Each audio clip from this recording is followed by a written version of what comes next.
The security guard's hand was already on her arm before Nora Callahan, could say a single word in her defense. One moment she was standing at the nurse's station with a patient chart in her hand. The next, every eye in the Silver Creek, every eye in the Harlow Ridge Medical Center emergency wing was watching her get walked to the door like a shoplifter. The PA system was screaming a code somewhere above them. The overhead lights flickered, and Director Voss stood with his arms crossed at the end of the corridor, watching her go with the particular satisfaction of a man who had already decided the outcome before the conversation started. Nora Callahan did not cry. She did not argue. She picked up the small box of her belongings from the front desk where someone had already packed them, as if this had been planned, and she walked out through the automatic doors into the cold Montana air. 30 seconds later, the military helicopter appeared over the ridge. If you want to know what happened next, stay with me all the way to the end. Like this video, drop a comment with the city you're watching from, and subscribe so I can see how far this story travels. Nora had been a nurse at Harlow Ridge Medical Center in Crest Falls, Montana for 3 years. 3 years of overnight shifts, short-staffed floors, and patients who called her by her first name because she always gave them the time of day when nobody else did.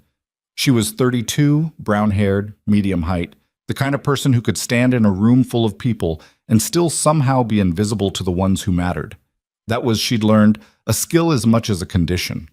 She rented a 2-bedroom house on the east side of Crest Falls, with a drafty kitchen window she kept meaning to fix and a garden that had gone to seed before she moved in.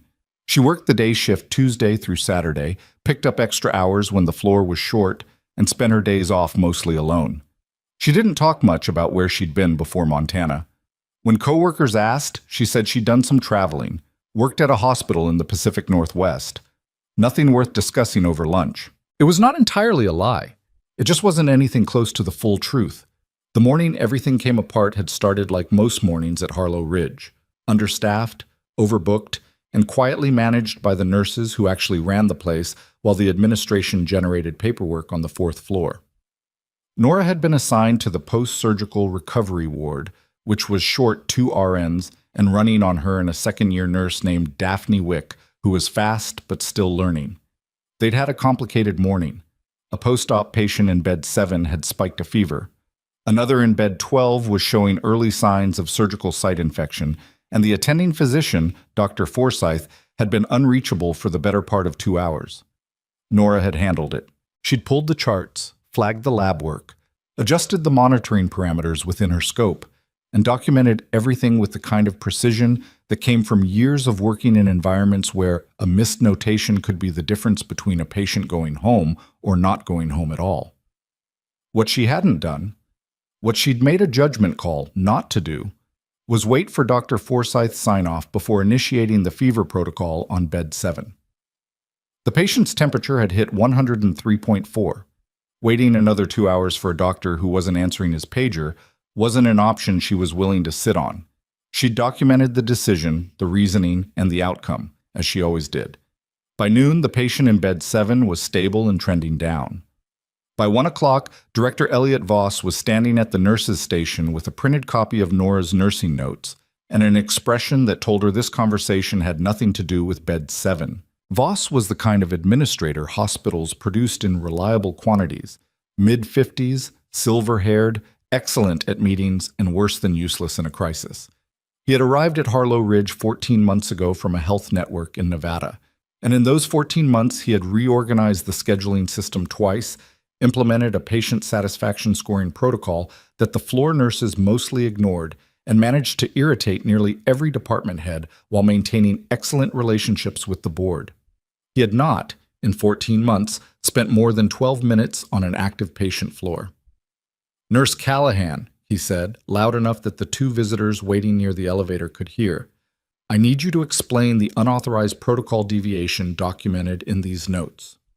Nora finished writing the chart she was on before she turned around. That small, deliberate pause. The kind of things she'd done without thinking, the kind of things she did when she needed a second to make sure she answered the way she intended and not the way her first instinct suggested, would later be described by Voss to hospital leadership as insubordinate behavior. The patient in bed 7 had a fever of 103.4, she said. Dr. Forsyth was unreachable. I followed the escalation procedure, documented the decision, and the patient responded well. You initiated a modified hydration and antibiotic adjustment without direct physician authorization. I escalated twice. I documented both attempts. The modification was within nursing scope under the escalation policy. That is not your interpretation to make. Daphne had gone very still at the other end of the station. A patient's family member who'd been waiting for someone to answer a question quietly found somewhere else to be. Mr. Voss, Nora said, keeping her voice level. The patient's temperature was still climbing. I made the safest call available given the circumstances. You made an unauthorized call, Voss said, and it won't be the first time I've reviewed your documentation for pattern deviations. That landed differently than the rest of it. Pattern deviations.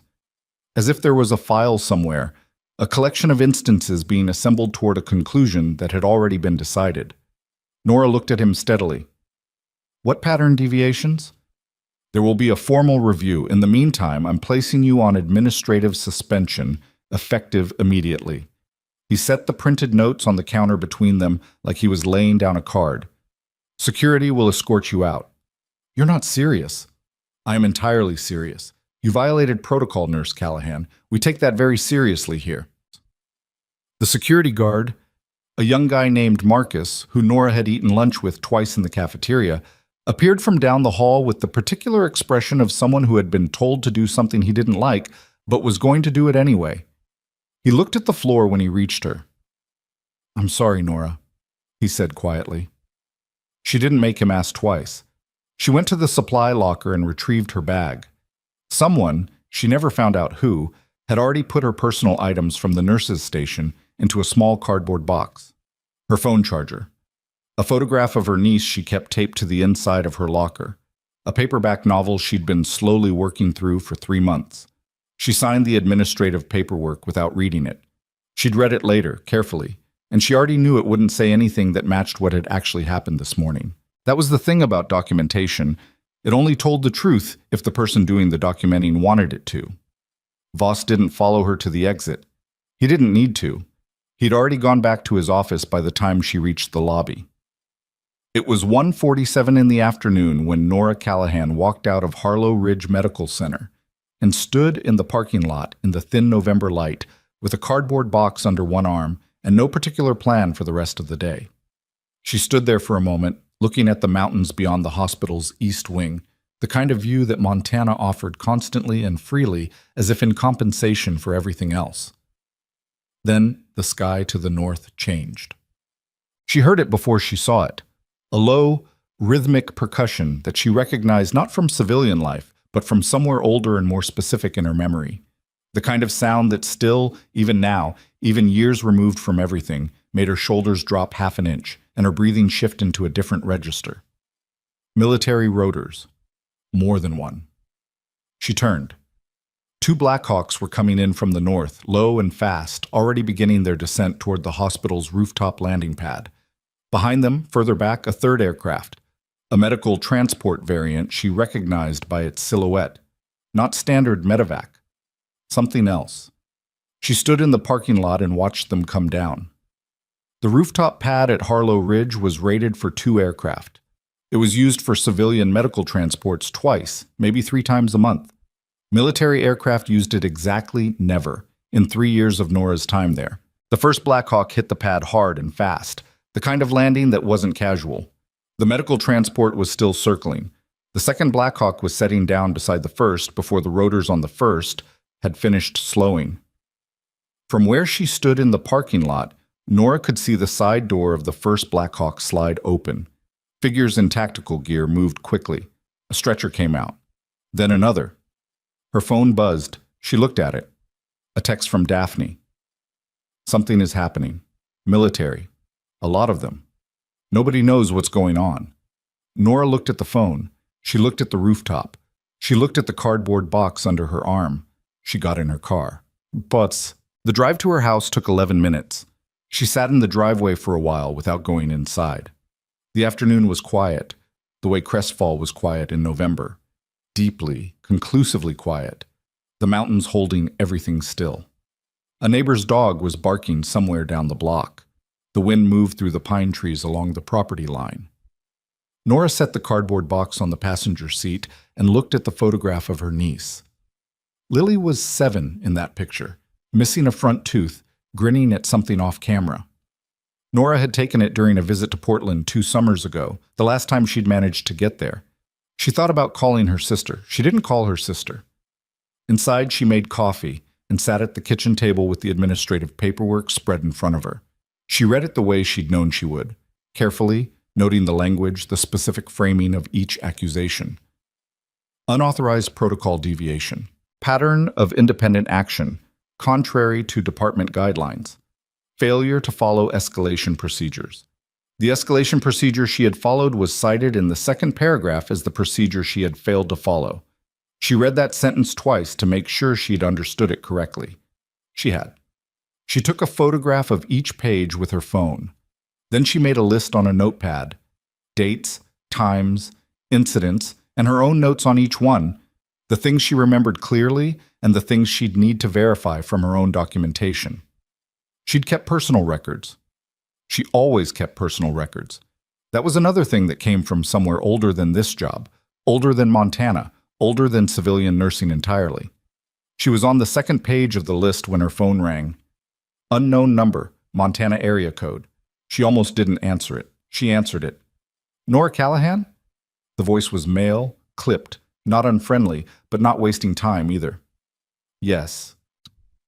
My name is Captain Reed Barlow, United States Army Medical Corps. I'm currently at Harlow Ridge Medical Center. A pause. We have a patient who specifically requested you by name. She was quiet for a moment.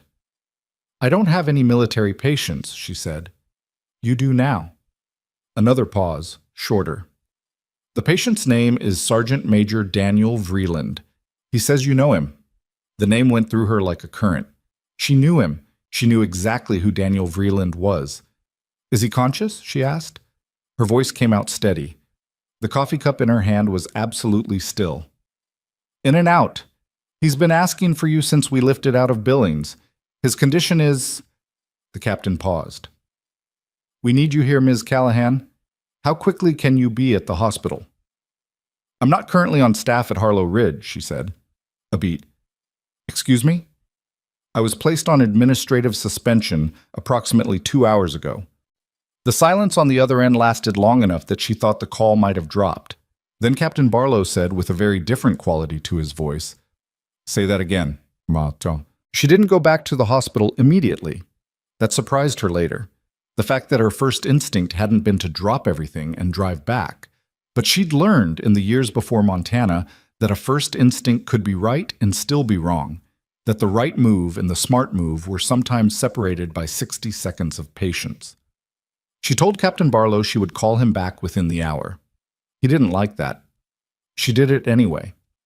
She spent 45 minutes on the phone, one call to a nursing colleague at a different hospital who could walk her through the union side view of the suspension paperwork, one call to her own voicemail where she'd learned to leave herself date-stamped documentation records, and one call she didn't make but spent 10 minutes considering before deciding against it.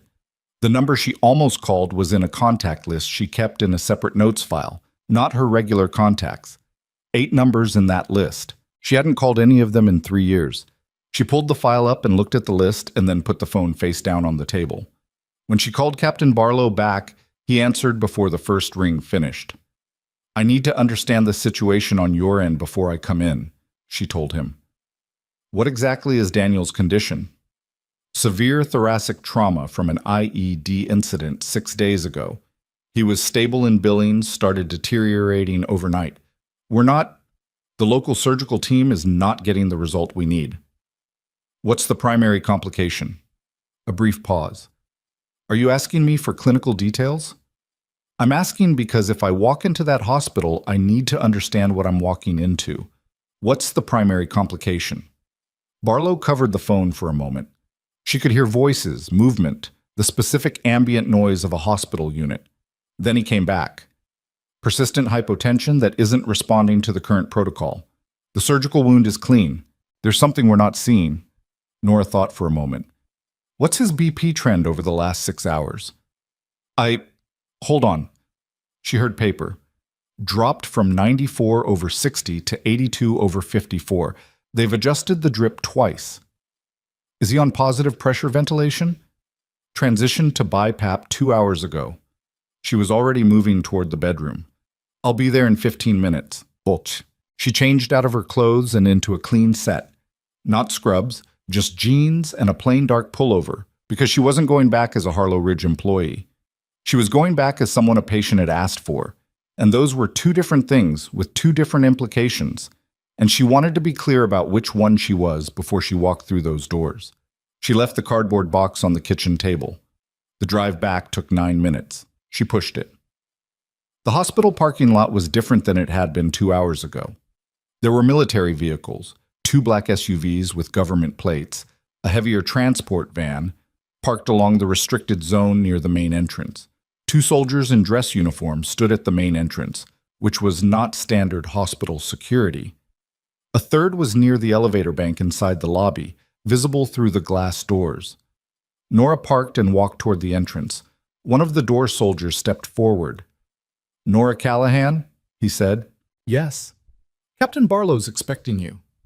He stepped aside. The lobby felt different with military personnel in it. The regular security desk was staffed, but the guard there, not Marcus, someone else, was watching the soldiers with the particular look of someone who didn't know what their job was anymore.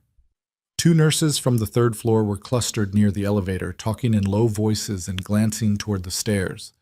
Captain Barlow was waiting near the elevator. He was mid-40s, lean, with the kind of posture that wasn't performed. It was just how the body held itself when it had been trained in a particular way for long enough. He looked at her with a rapid, assessing gaze and extended his hand. "Miss Callahan." "Captain." She shook it. "Where is he?" "ICU level 3, but before we go up..." He stopped, his jaw tightened slightly.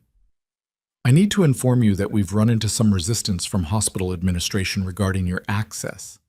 She wasn't surprised. "Voss?" "A Director Voss, yes. He's indicated that your suspension prohibits you from entering clinical areas." "Then I need to speak with him." "We've been attempting that for the last..." "I need to speak with him," she said again, and something in the way she said it, flat, not aggressive, just absolutely without question, made Barlow look at her with a slightly different expression. "He's on 4, Barlow said. They took the stairs. Voss's office was a corner suite with a view of the mountains that had probably been a significant factor in his accepting the job. He was on the phone when they knocked, and his expression when he saw Nora in the doorway went through several distinct phases: surprise, irritation, calculation, before landing on a particular kind of composed authority that she recognized as a man deciding which version of himself to perform. He said something into the phone and set it down. "Nurse Callahan," he said, "you were informed of your suspension. Your presence here constitutes..." "Sergeant Major Daniel Vreeland is your patient," Captain Barlow said. He was standing just behind Nora's left shoulder, which she noticed without looking. "He's deteriorating. Your surgical team has not been able to stabilize him. He has specifically and formally requested Ms. Callahan's involvement in his care. The hospital's liability with respect to a suspended employee who..." "I'm not here as a hospital employee," Nora said. "I'm here because a patient asked for me.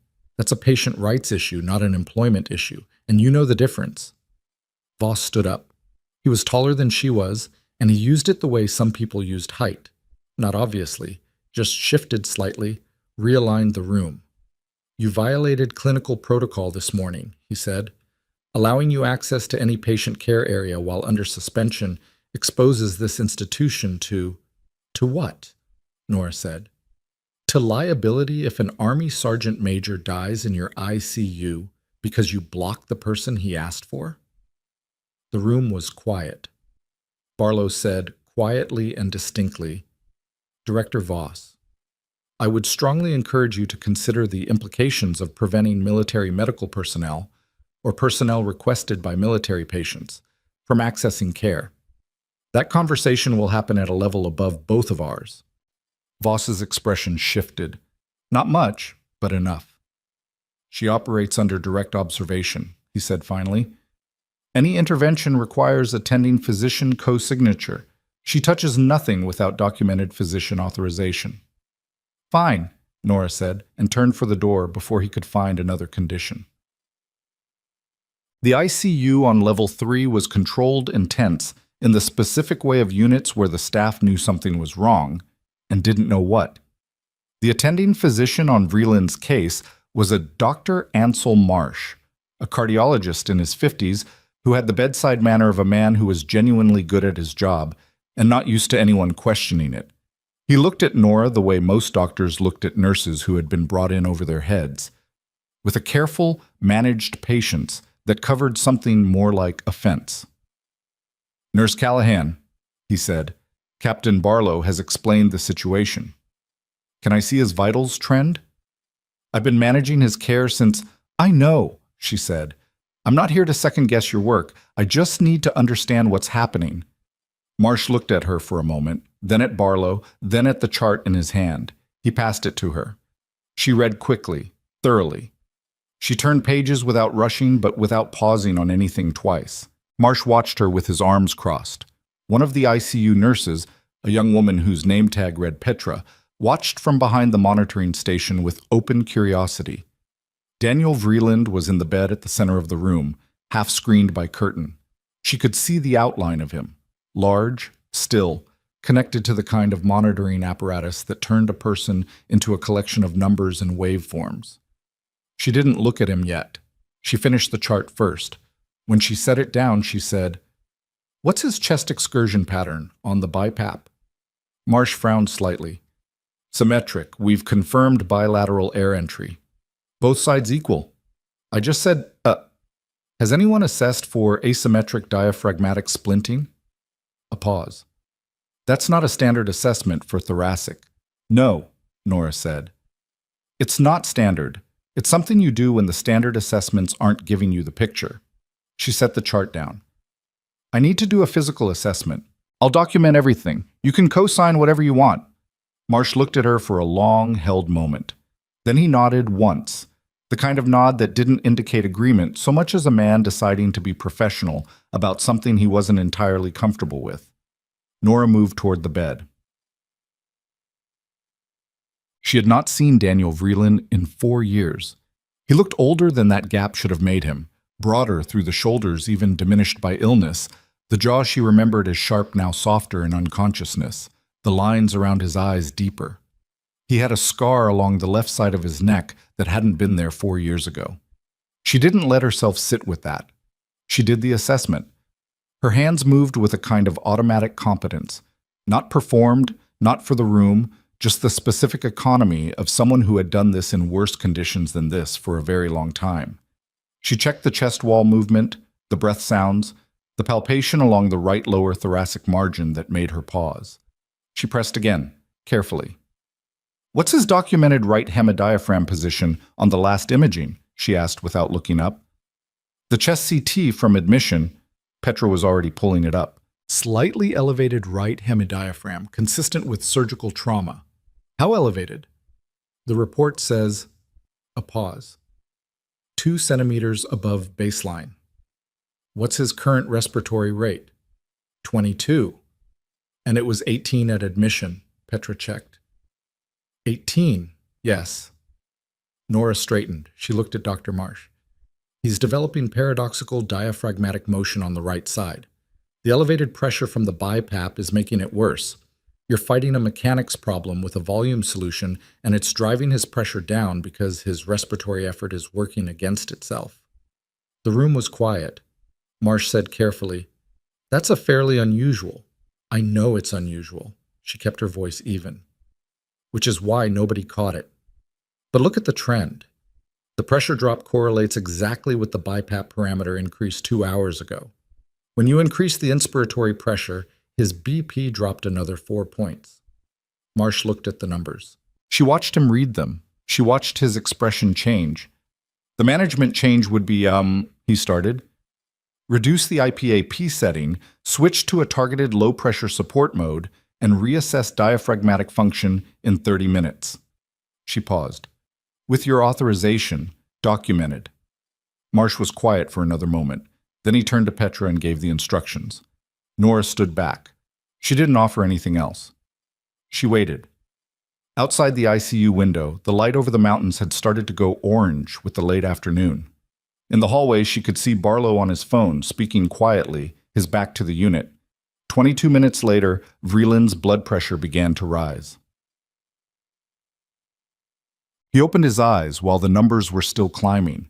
His gaze was unfocused at first, moving across the ceiling tiles with the slow tracking of someone coming back from a long distance. Then it found her. She was standing at the foot of the bed. She hadn't moved. He didn't say her name. He just looked at her for a long moment, and something in his face, not relief exactly, something quieter than that, something that had less to do with the present crisis and more to do with a much older accounting, settled. "Hey, Nora," he said. His voice was rough and thin. "Hey, Danny," she said. He almost smiled. "I told them you'd fix it." "I haven't fixed anything. Dr. Marsh fixed it." She tilted her head toward the monitor. "You're improving." "That's—" He coughed, winced. "That's a very careful thing to say." "I'm careful." "I know." He closed his eyes for a moment. When he opened them, they were sharper. "Why does Barlow look like he's been in a fight?" "Because apparently the hospital threw me out about 2 hours before you landed on the roof." Vreeland stared at her. Then he turned his head with visible effort toward the door, where Barlow was now visible through the window, still on his phone, but watching the interior of the unit with the focused expression of a man conducting several operations simultaneously. "Threw you out," Vreeland said. "Administrative suspension. Today." "About 2 hours before you arrived, yes." A very long pause. His vitals beeped steadily above him, the numbers still climbing toward something that looked like stable. "Nora," he said. "I'm fine. I know you're fine." He said it with a certainty that had nothing to do with her current condition and everything to do with something older than this afternoon. "That's not what I'm thinking about." She didn't ask what he was thinking about. She already knew. In the corridor beyond the unit window, Barlow had ended his call and was standing very still, looking at something on his phone. His expression had changed. The controlled operational calm had shifted into something harder to read, something with more edges to it. He looked up and met her eyes through the glass. He held up the phone, not close enough for her to see what was on it, but with a deliberateness that meant, "You need to see this." Then a door at the end of the hallway opened, and 2 figures she didn't recognize. Not hospital staff, not the soldiers from downstairs. Walked in with the purposeful stride of people who had somewhere specific to be, and credentials that would get them there. One of them was carrying a file. The kind of file with a classification cover sheet. Nora stood at the foot of Daniel Vreeland's bed and watched them come, and she felt something she hadn't felt in 3 years. Not fear, not quite the opposite of fear either, but the particular hum of a situation that had just shifted into a different kind of story entirely. The kind of story she knew how to be in. The kind she'd thought she'd left behind. The 2 figures moved through the ICU corridor with the kind of authority that didn't announce itself. It just displaced everything around it. The one carrying the file was a woman, early 50s, dark blazer, no hospital badge, no military insignia. The one beside her was younger, male, with the build of someone who'd spent time in the field and the haircut to match, now wearing civilian clothes that fit slightly wrong in the shoulders. Not military, not hospital, something else. Barlow met them at the unit door before they reached it. There was a brief, low exchange. She couldn't hear it through the glass, but she read the posture. Deference from Barlow, not much but some, which told her these 2 outranked him in a way that had nothing to do with uniform. Vreeland had tracked her attention to the door. His eyes were sharper now than they'd been 20 minutes ago. The BiPAP pressure reduction doing what it was supposed to do, his color marginally better. The monitors above him telling a story that had shifted from critical to merely serious. "Who are they?" he asked. "I don't know," she said, which was true in the specific sense. In the general sense, she had a reasonable idea. "Nora." "Rest, Danny." "I'm resting. Who are they?" She looked at him. He looked back at her with the particular expression she remembered from a long time ago. Not demanding exactly, just refusing to pretend he wasn't in the room. "I think they're here about me," she said. He didn't look surprised. "How bad?" "I genuinely don't know yet." The unit door opened and Barlow came in first, followed by the woman in the dark blazer. The younger man stayed in the corridor. Dr. Marsh had drifted to the far side of the unit with the careful neutrality of a physician who understood that something was happening outside his domain and had chosen wisely to wait it out. The woman looked at Nora with the assessing efficiency of someone who had already read everything there was to read about her and was now checking it against the original. "Miss Callahan," she said, "my name is Supervisory Agent Diane Forsett, Defense Intelligence. I'd like to speak with you privately." "This patient just came off a critical episode," Nora said. "I'd prefer to stay until the attending confirms stability." "I understand. It won't take long." From the bed, Vreeland said, "Forsett, she stays until Marsh clears me. Then you can have her." Forsett looked at him with no particular expression. "Sergeant Major, good to see you improving." "That was her," he said, "in case nobody's briefed you yet." "We're aware." Forsett turned back to Nora. "When Dr. Marsh clears the patient, I'd appreciate 5 minutes." She stepped back to the door and waited. Marsh did his assessment at the 40-minute mark. He was thorough, which Nora respected, and when he finished, he wrote in the chart for a long time before he said anything out loud. When he looked up, he looked at Nora first. "Pressure's stabilizing. Respiratory rates down to 19. He paused. "The diaphragmatic splinting. You identified that from physical assessment alone." "And the vitals trend," she said. "Most clinicians would have missed it." She didn't say anything to that. "I'm going to recommend a follow-up ultrasound to confirm," he said, "but the clinical picture is consistent with your assessment." Another pause, longer this time. "You have a specific background." "I've seen a lot of thoracic trauma," she said, which was accurate and minimal, and the most she planned to offer. Marsh looked at her for a moment, then at Vreeland, then back at his chart. He wrote one more note and signed it. "I'm comfortable with the current trajectory. The patient is stable enough for you to step away if needed." She thanked him, which she meant, and went to the door. Forsett had found a family consultation room down the hall. Small, no windows, 2 chairs and a round table, and the particular fluorescent quiet of a space designed for bad news. She was sitting when Nora came in and didn't stand, which Nora noted without inflection. "Sit down, please." Nora sat. Forsett opened the file on the table. The classification cover sheet had the corner stamp that meant it had already been downgraded for this specific conversation, which told Nora that someone above Forsett had made that decision before she walked into this room. "Before I begin," Forsett said, "I want to be clear that this conversation is voluntary. You're not compelled to answer anything." "I understand." "You went by a different name," Forsett said. Not a question. "Before Montana. Different professional identity, different civilian record." "I went through a standard transition protocol," Nora said carefully, "which was handled by the appropriate channels." "It was. I've seen the paperwork. It was handled correctly."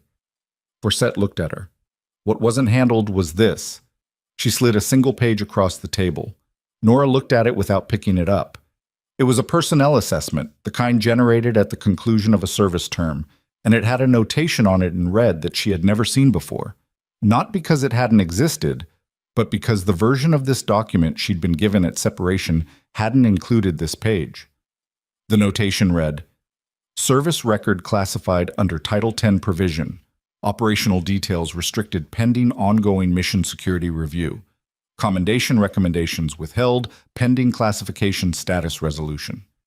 She read it twice. "Withheld," she said. "There were 7 commendation recommendations filed on your behalf at the conclusion of your service," Forsett said, "by 3 different commanding officers. All 7 were held in classification because the operations you participated in were under active security review." "For how long?" "The last review closed 14 months ago." Forsett held her gaze. "The commendations are still sitting in a file. Nobody routed them." Nora was quiet for a moment. Why are you telling me this now? Because Sergeant Major Vreeland's team filed an emergency inquiry when they couldn't locate you through standard channels. When military medical personnel can't find a former combat medic who should be findable, that creates questions. Forsett paused. And then we found you here, under suspension, for a protocol deviation.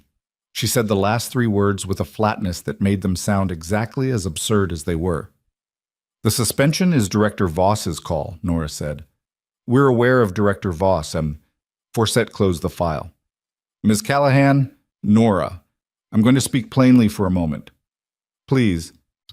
Sergeant Major Vreeland's unit, the unit he's been commanding for the last 3 years, includes 8 men who were on the operation in Kordovan province. The one where you pulled 6 wounded personnel out of a collapsed forward position under direct fire and stabilized all of them in an unsecured environment with a field kit and improvised materials. She paused. 2 of those men are outside in the hallway right now. They flew here on their own time when they heard Danny was critical. Nora said nothing. The hospital threw out the person who saved their sergeant major's life, Forsett said. Twice, as it happens. Once 4 years ago in a combat zone, and once today in a parking lot. I wasn't thrown out 4 years ago.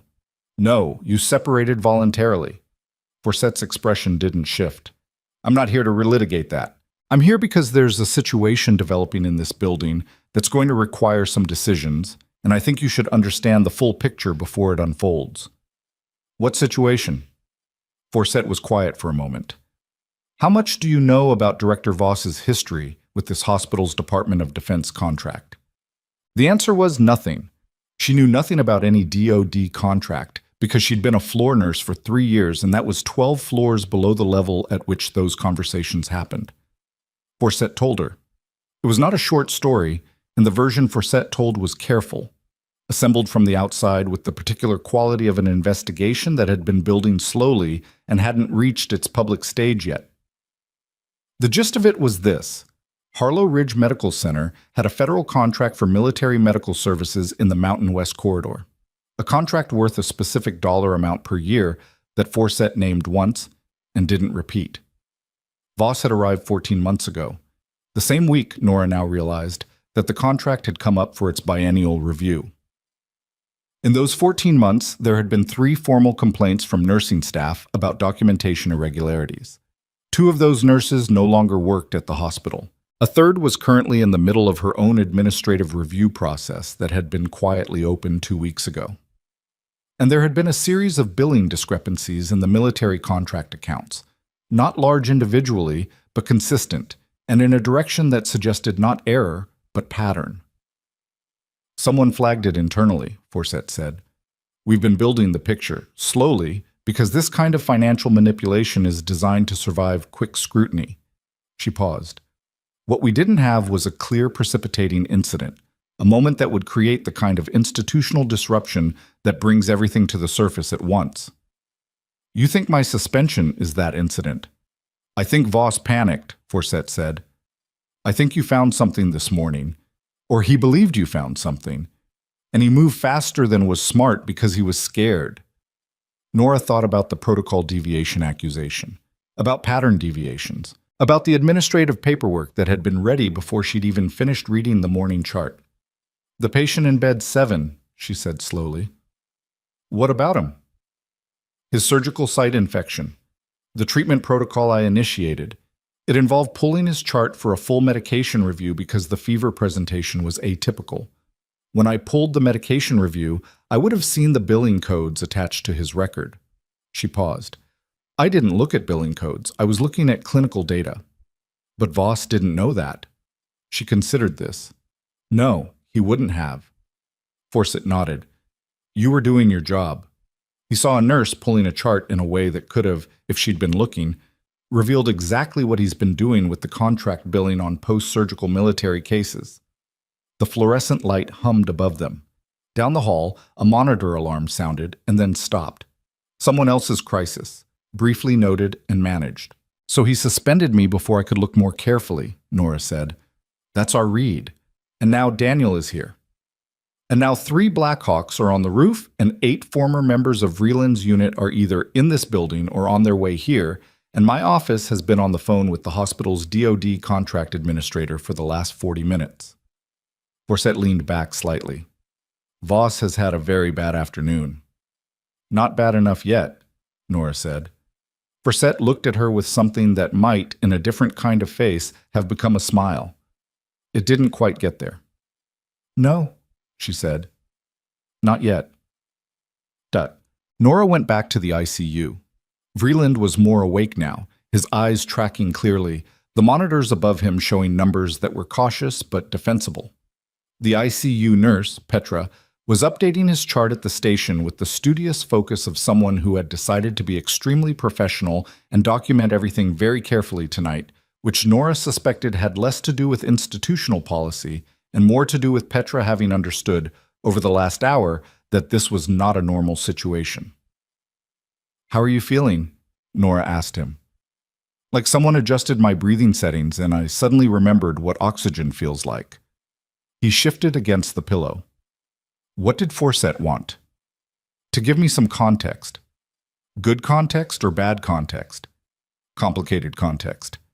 She sat in the chair beside his bed, which was the first time she'd sat down since driving back to the hospital.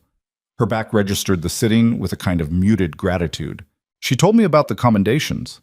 He was quiet. 7 of them, she said. "Yeah." "You filed some of those?" "I filed 2 of them." He looked at the ceiling. "Weston filed 1. Garrity filed the other 4. Garrity doesn't file paperwork for people he doesn't think deserve it, which I think you know." "I know." "They got stuck in a classification pile because the Cordovon operation was still—" "I know." Forsett explained it. He turned his head and looked at her. In the hard light of the ICU, his face was older than she remembered it, the lines around his eyes and mouth mapping out the years in between. But his gaze was the same as it had always been, direct, without agenda, saying exactly what it meant. "You just disappeared," he said. "I needed to.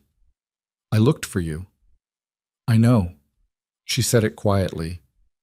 "I needed you to not find me for a while." That's a hell of a thing to say. "I know that too." She looked at the monitors rather than at him. The transition was hard, and I needed to figure out who I was without all of it before I could figure out what I wanted to do with it." She paused. Nursing made sense. I was good at it before the Army, and I was good at it after, and Montana was far enough from everything. "Was it?" "Not today," she said dryly. He almost laughed, which made him wince. "Don't make me laugh. My ribs still hate me." "Sorry." They were quiet for a moment. In the corridor there was movement. Barlow walking past with 2 of the civilian-dressed soldiers, a purposeful trajectory toward the elevators. Going to the 4th floor, Nora guessed. Going to wherever Voss was. "What's happening with Voss?" Vreeland asked. "Forsett's building a case. Has been for a while. My suspension today may have accelerated the timeline." "How?" She explained it briefly. The billing irregularities, the DoD contract, the pattern of documentation manipulation, the way Voss had moved against her too quickly because he'd misread what she was looking at that morning. Vreeland listened without interrupting, which was one of the things she'd always respected about him. He gathered information before he responded to it, didn't reorganize facts to fit a conclusion he'd already reached. When she finished, he said, "He threw you out because he thought you'd seen something you hadn't seen." That's Forsett's read. And now his panic has put him directly in the path of a federal investigation that was already coming for him anyway. Essentially. That is extremely stupid behavior for someone who apparently thought he was being careful. "Fear makes people stupid," Nora said. "Smart people especially. They get afraid and they substitute speed for judgment." Vreeland considered this. "What do you need right now?" She looked at him. "What do you mean?" "I mean, what do you need? Not what does the investigation need, not what does Forsett need. You." It was a direct question, the kind he'd always asked, and she took it seriously the way she always had. "I need my nursing license to not be in jeopardy," she said. "The suspension documentation is framed in a way that could trigger a board review if it isn't countered. And I need whatever Voss has in that so-called pattern deviations file to be examined by someone who isn't his department." "That's manageable." It shouldn't require a sergeant major in an ICU bed and a defense intelligence agent to manage it. No, he agreed. It shouldn't. But here we are. She stood up. Her back protested again, less politely this time. Rest. Your diaphragm needs to stop fighting your ventilator, and it can only do that if you're not talking. The diaphragm and I have always had a complicated relationship. Rest, Danny.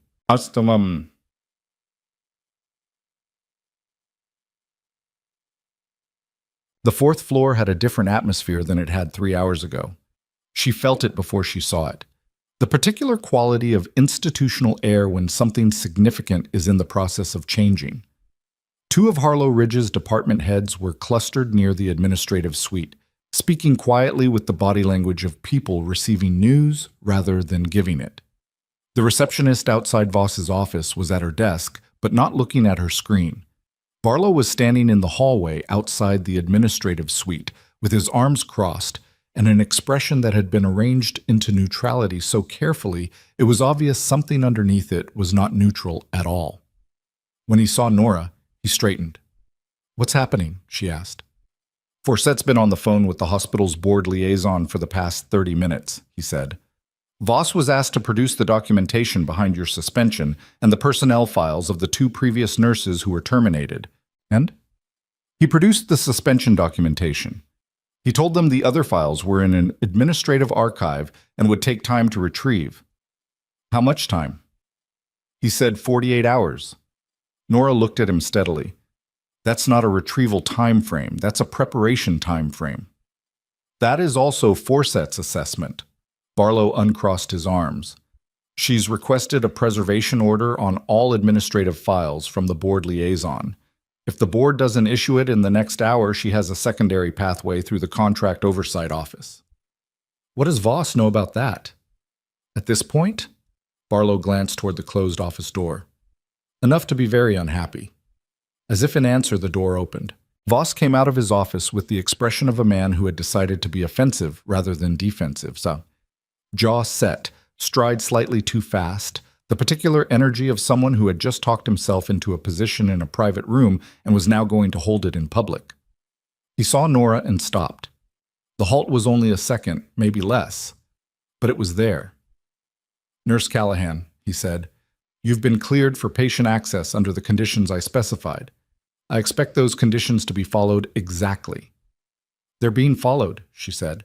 "If I have any further documentation of scope violations, Mr. Voss..." She kept her voice even, the same flat delivery she'd used this morning that he'd called insubordinate. "Your patient is stable. My assessment was correct, and it's documented by the attending physician. If you want to discuss the conditions of my access, that conversation can include Captain Barlow and Supervisory Agent Forset." She said the last name clearly and watched his face. Something happened there. A very small shift, like a structural calculation running and not coming out clean. "Agent Forset is conducting a routine review," he said, and the word routine came out with the careful emphasis of a man who needed the word to be true. "Of course," Nora said, and left it there. She walked back toward the stairs. Behind her, she heard Voss say something to Barlow in a low voice, and Barlow's reply. Short, precise. The tone of someone delivering a fact they've already decided to deliver. "Sir, I would strongly recommend you speak with your legal counsel before the end of business today." The stairwell door closed behind her. Daphne found her on the second-floor landing. The younger nurse was still in her scrubs, her shift technically over by now, but clearly not left, and she had the look of someone who had been processing a complicated afternoon in real time and hadn't finished. "I heard what happened," Daphne said, "this morning, and all of it." "It's okay, Daphne." "It's not." She said it with the particular certainty of someone very young who had decided what they thought and wasn't going to unsay it. "The patient in bed 7 is doing well, by the way. Temp's been normal for 2 hours." "Good. And the billing code thing, the reason Voss actually came after you." She stopped. "I looked at bed 7's chart after you left, because I wanted to understand what happened. And the billing codes on his post-surgical record looked wrong to me. So I made a copy." Nora looked at her. Daphne reached into the pocket of her scrubs and produced a folded piece of paper. I don't know if this is what I think it is, Daphne said, but I know it doesn't look right. And I know you were right this morning, and they treated you like you weren't, and I wasn't going to just... She stopped again. I'm probably going to get in trouble for this. You might, Nora said honestly, but you did the right thing. She took the paper. She unfolded it enough to see the billing code column, the charges listed against a military insurance identifier, the discrepancy between what was documented clinically and what had been billed. It was exactly what Forsett had described, and Daphne had found it on her own in 40 minutes with no institutional backing and no one telling her where to look. Come with me, Nora said. I need to introduce you to someone. They went up, not down, up toward the third floor where Forsett had commandeered the consultation room that still smelled like old coffee and difficult conversations. Nora knocked. Forsett opened the door, looked at Daphne, looked at the paper in Nora's hand. This is Daphne Wick, Nora said. She's a second-year nurse on the post-surgical floor. She found something you need to see. Forsett stepped back from the door. Come in, Ms. Wick. Daphne looked at Nora. It's fine, Nora said. She's one of the good ones. They went in. The next 2 hours were the slow kind of tense, the kind where the obvious crisis has passed but something larger is clearly building, and everyone in the building who was paying attention could feel it. The way you could feel the pressure change before a storm, even if the sky was still clear. Nora checked on Vreeland twice. His numbers were holding. Marsh had ordered the follow-up ultrasound, which confirmed the diaphragmatic motion issue, and also confirmed Nora's assessment so precisely that the imaging tech had looked at the result and then looked at the chart annotation and then looked at the result again. Marsh himself had come back to the unit, reviewed the imaging, and written a note in the chart that was longer and more detailed than the ones he'd written before Nora arrived, the kind of note that documented not just the intervention, but the diagnostic reasoning behind it, the kind of note, she recognized, that a careful clinician wrote when they wanted the record to be clear. She was in the corridor outside the ICU when Barlow found her. His expression had changed again. The controlled, operational calm had a different quality to it now, something that was less management and more preparation. He'd been on the phone, she could tell. There was that particular slightly unfocused quality to his gaze of someone who has just received information and is still integrating it. There's a development, he said. What kind? The hospital's board liaison contacted the contract oversight office about the preservation order.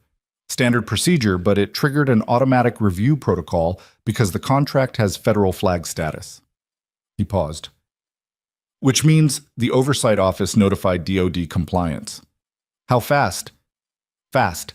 They're sending a compliance team. When? They were already in Billings for a separate review. They're driving here. He looked at her steadily. They'll be here in approximately... His phone rang. He looked at it, answered it with a 2-word response, listened, and then held it slightly away from his ear. From where she stood, she could hear the voice on the other end. She couldn't make out the words, but she could hear the quality of them. Urgent and not calm. Barlow ended the call and looked at her with an expression that was doing a great deal of work. That was Petra, he said, from the ICU. Her stomach tightened. Vreeland? Not Vreeland. He put his phone in his pocket. One of his men, Corporal Taft. He was in the waiting area on 3. He apparently got into a confrontation with Director Voss in the hallway outside the administrative suite. He paused. Voss made a comment about Vreeland's condition and about you specifically, about the clinical decisions made today. What kind of comment? Barlow's expression was very carefully controlled.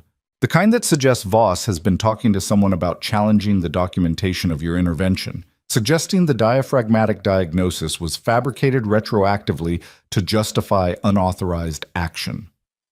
The corridor was quiet around them. Down the hall, a nurse was pushing a medication cart, its wheels making their small, specific sound against the linoleum. Nora thought about Marsh's chart note, about the imaging report, about Daphne's paper, now presumably in Forsett's hands. She thought about the particular, specific brand of desperation it took for a man to try to reframe a documented medical intervention while a federal agent was in the building reviewing his financial records. "Where is Voss now?" she asked. "That's the other thing." Barlow looked at her. He's not in his office. He's not answering his phone. And the administrative assistant on 4 says he left the building 20 minutes ago. The elevator at the end of the hall dinged. The doors opened. 3 people came out. 2 of them Nora had never seen before.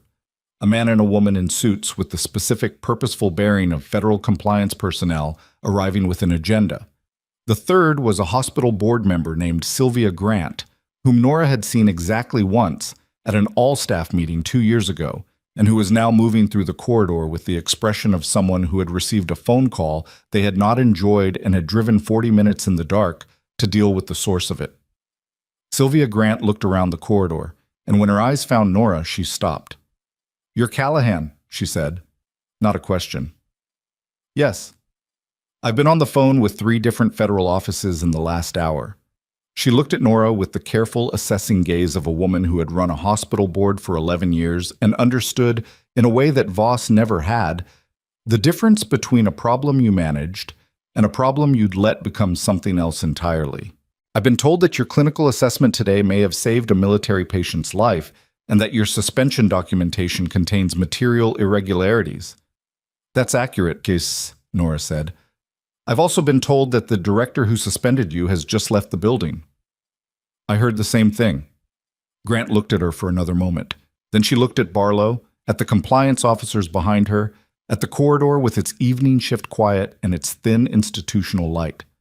"I need to understand exactly what happened in this building today," she said. "From the beginning." "From which beginning?" Nora asked. Grant's mouth tightened slightly. "All of them," she said.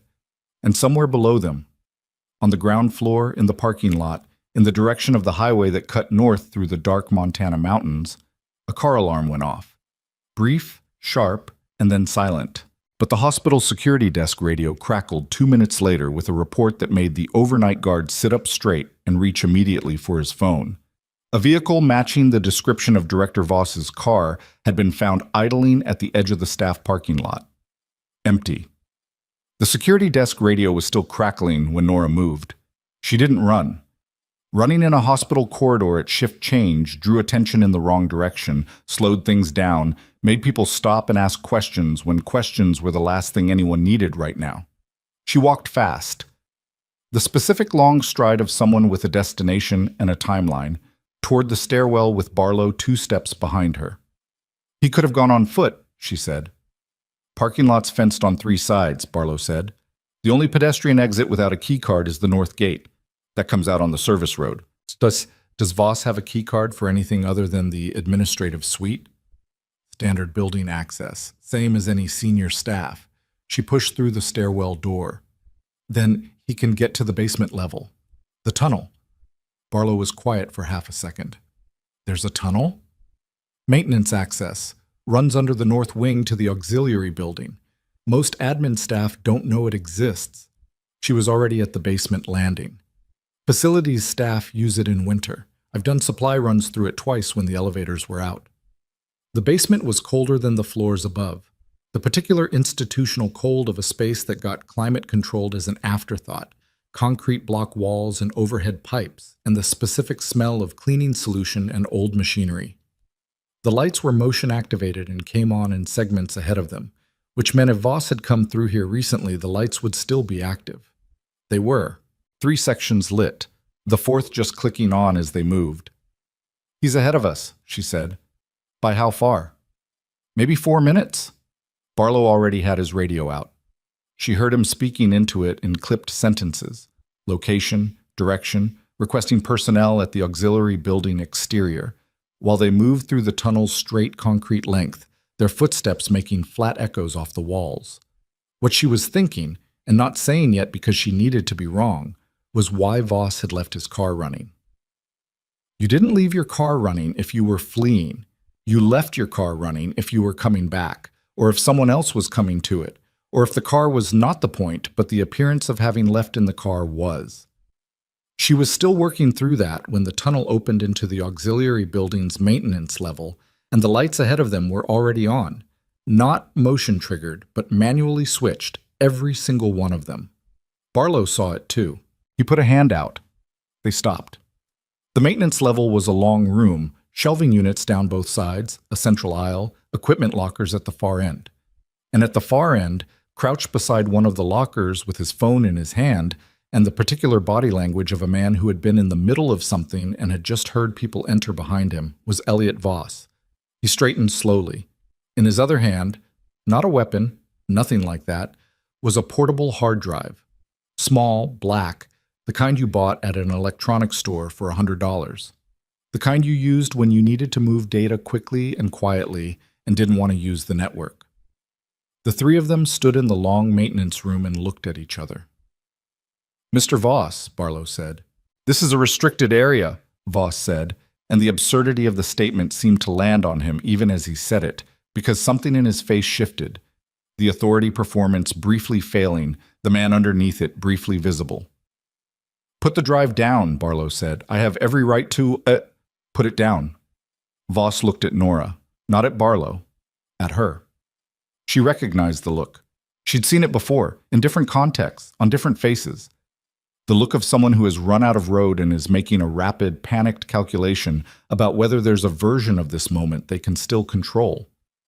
"You think this is justice," he said. "You think what's happening tonight is—" "I'm not thinking about justice," she said. "I'm thinking about the fact that you're holding evidence in a federal investigation in a maintenance basement. This is my property. If it's hospital property, it's covered by the preservation order. If it's your personal property, taking it from a location connected to a federal investigation is a different problem." She kept her voice flat. "Either way, you should put it down." He looked at the drive. He looked at her.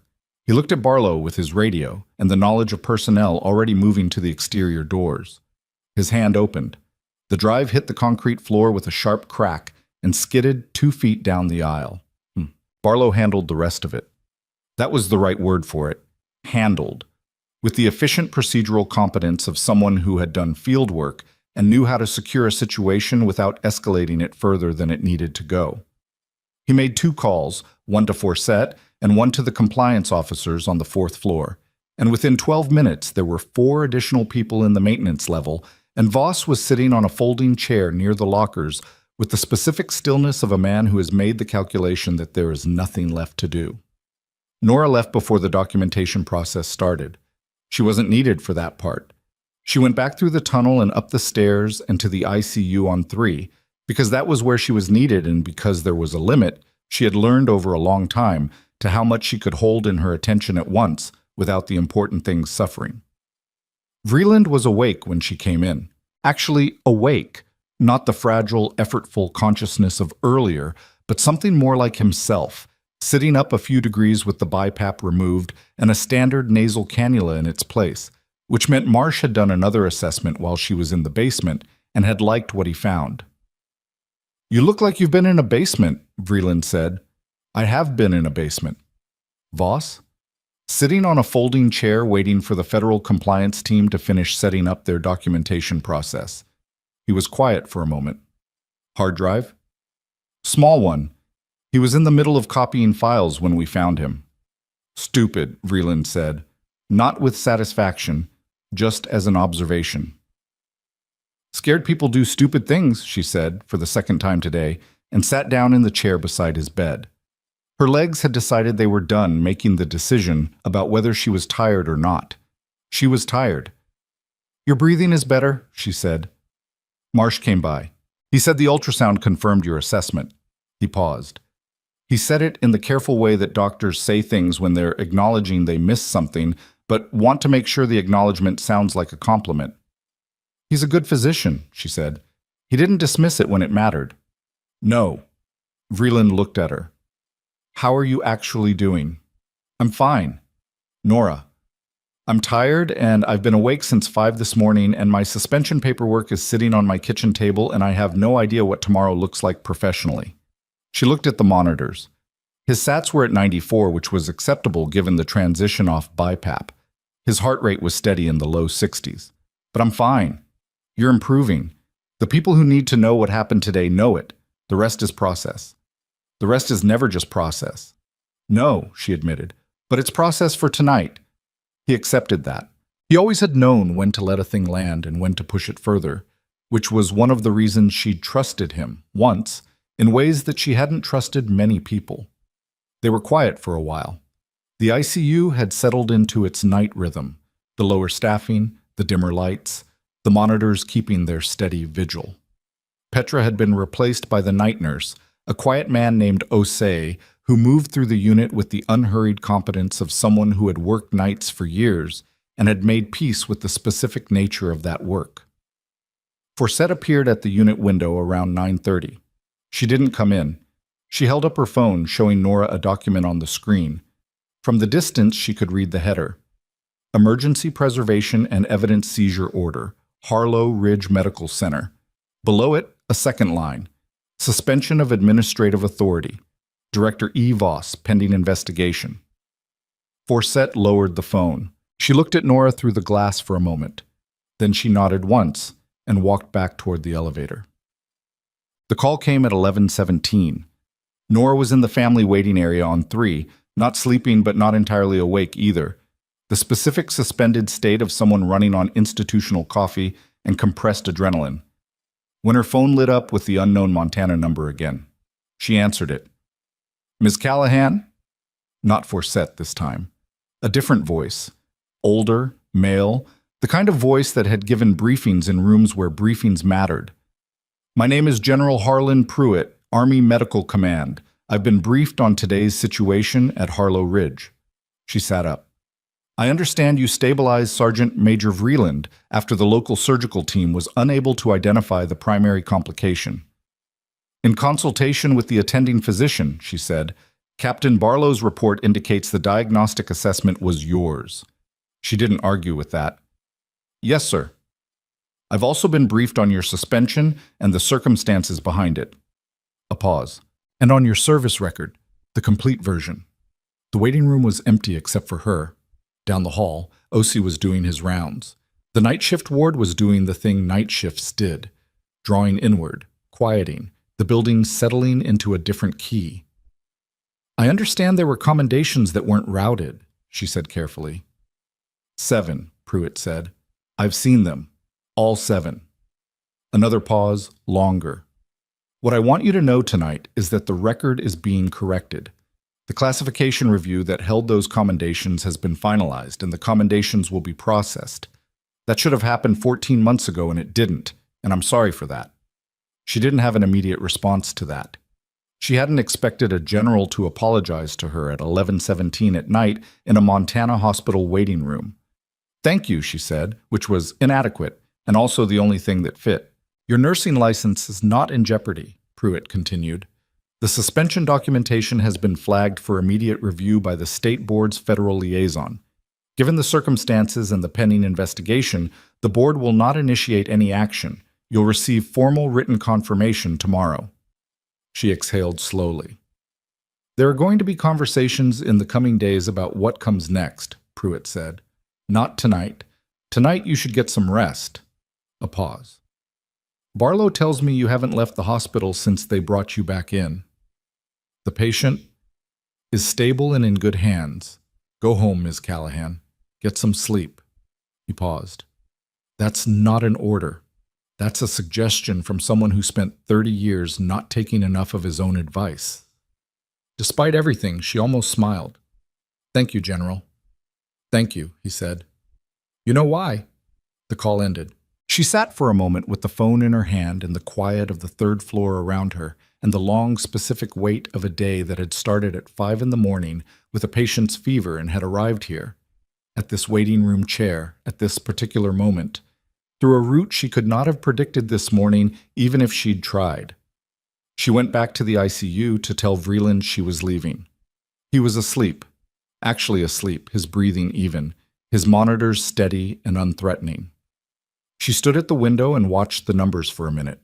Then she got her bag from the nurse's station where Osei had been keeping it and walked to the elevator. She pressed the lobby button. The elevator descended. At the second floor, it stopped. The doors opened. Sylvia Grant was standing there with her coat on and the expression of someone who had been in the building for 6 hours doing damage control and had arrived at the particular clarity that sometimes came at the end of a very long, very bad day. Grant looked at her. Nora looked at Grant. Neither of them said anything for a moment. Grant stepped into the elevator. The doors closed.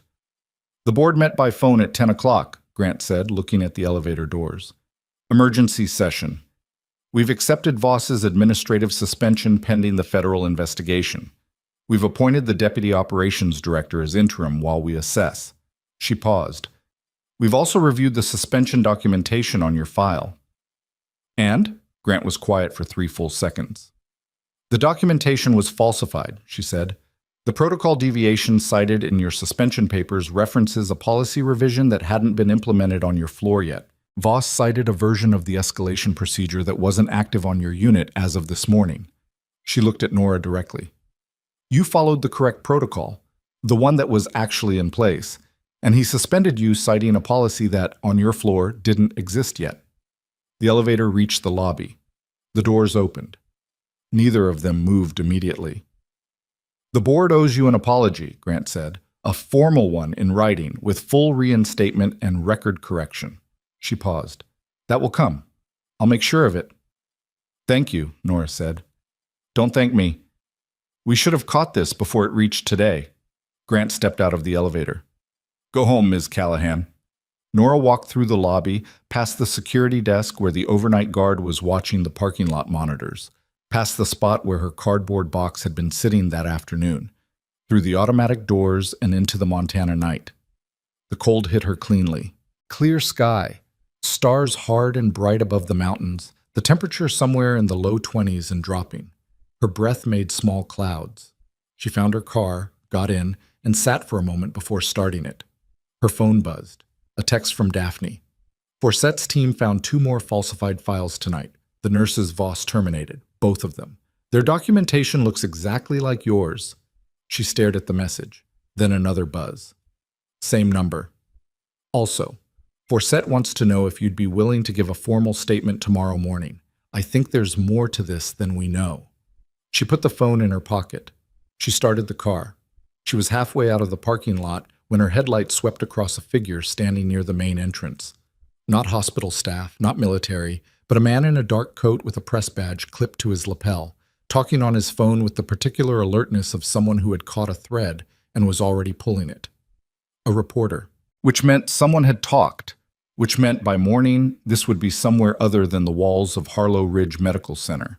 She turned out of the lot onto the dark highway and drove north through the cold. The mountains were black shapes against a blacker sky. The road was empty. The heater was working its way toward warm. She was 10 minutes from her house when Barlow called. I need to tell you something, he said without preamble, before you see it somewhere else. What? The hard drive, he said. Forset's team has been going through it. The billing irregularities were there, everything we expected. He paused. But there's a second set of files, not billing, personnel. What kind of personnel files? Medical records, he said, from military patients, flagged for specific diagnoses. Nora, he stopped. He was selling patient data, military patient data, to a third party, and we found 3 cases where treatment decisions on military patients at this hospital appear to have been influenced by that third party's recommendations. The car was very quiet around her. The road was straight and dark and empty. Influenced how? She asked. Delayed, Barlow said. In 2 cases, significantly delayed. In one case, he stopped again. One case we're treating as a potential wrongful death inquiry. She kept her hand steady on the wheel. The patient, she said slowly, the one who died. Do you have a name? A pause on Barlow's end. Long enough that she knew what was coming before he said it.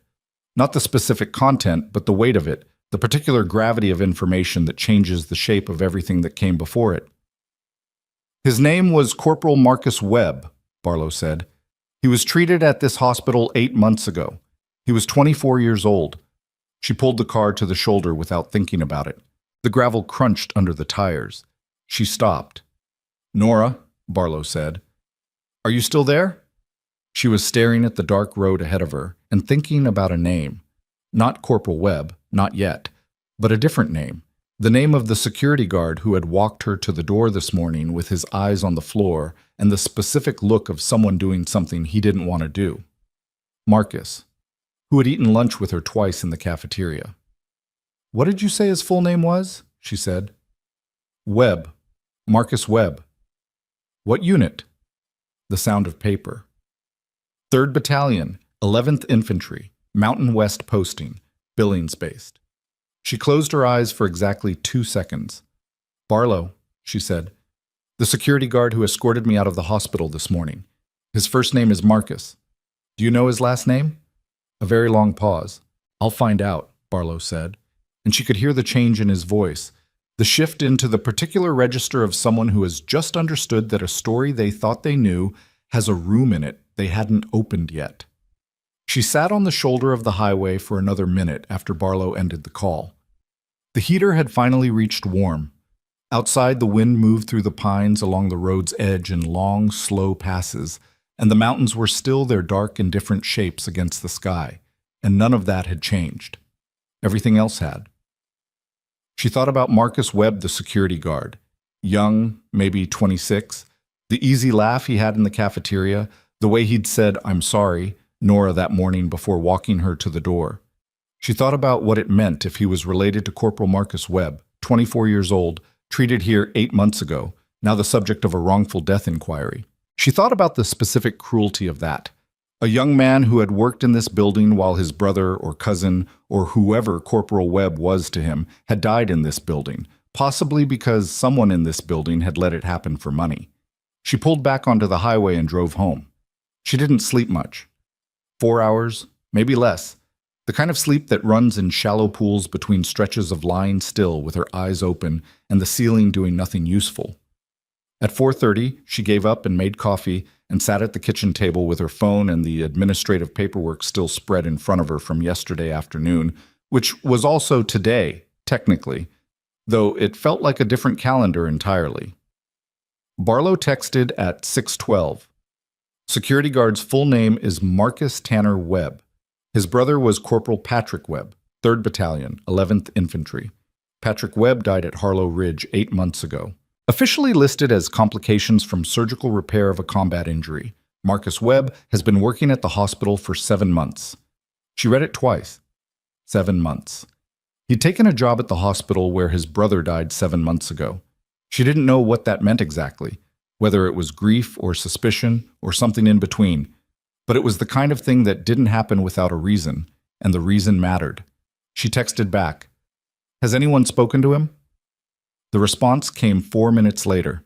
He left his shift at midnight and hasn't been reachable since. Forsett wants to find him before he does something complicated. She put the phone down and looked at the kitchen window. The sky outside was just beginning to lighten at the edges, the particular gray-blue of a Montana dawn in November. The pine trees along her property line were dark shapes becoming clearer. Marcus Webb had been in that building for 7 months. He'd had access to patient records, to the administrative floors, to the maintenance areas. He'd walked her to the door yesterday morning with his eyes down. She picked up her phone again. She called Barlow. He answered on the second ring, which meant he hadn't slept either. "He knows," she said. "Marcus Webb. He knows what happened to his brother. That's why he took the job." A pause. "That's my read too." "Has Forsett found him?" "Not yet. His apartment is empty. His car's still in the hospital lot." "He's still in the building," she said. "The overnight security sweep." "He worked security for 7 months. He knows where the sweep goes and when. If he wanted to stay in that building undetected, he could." Another pause, longer. "What do you think he's planning to do?" She looked at the administrative paperwork on her table, at the suspension documentation with its fabricated policy citation, at the billing irregularities Daphne had found, at the shape of what Voss had built in 14 months, careful, layered, designed to survive casual examination, and the shape of what Marcus Webb had probably spent 7 months quietly assembling on his own. "I think he found the same evidence Forsett found," she said, "possibly more. And I think he's been waiting for a moment when Voss was already exposed before he used it. Why? Because evidence that surfaces from an anonymous source is scrutinized. Evidence that surfaces in the context of an existing federal investigation is evidence." Barlow was quiet. Then, "You're saying he's been waiting to hand it over." "I'm saying he's been waiting to hand it over in a way that couldn't be buried." She paused. "He watched what happened to me yesterday. He was there when I was walked out. And then a federal agent arrived and Voss's hard drive turned up and suddenly everything changed in the space of one afternoon. She thought for a moment. He knows it's time, but he doesn't know how to do the handoff without implicating himself for whatever access methods he used to build his own file. He accessed restricted records. 7 months of them, probably, without authorization. She stood up and took her coffee cup to the sink. He's scared, and he's in a building he knows better than almost anyone. I'll tell Forsett. Tell her not to send uniformed personnel. Not yet. If he sees a hard approach coming, he may destroy what he has to protect himself. She rinsed her cup. Let me go in first. Nora, I'll call you when I have him. She was at the hospital by 7:40. The parking lot had the specific population of early morning. The first shift arriving, the overnight shift leaving, a news van from a billing station parked at a careful distance from the main entrance that told her Barlow's reporter with a press badge from last night hadn't been alone. There were 2 of them now, and they had a camera. She went in through the auxiliary building entrance, the same one she'd used last night, and took the maintenance tunnel back to the main building's basement.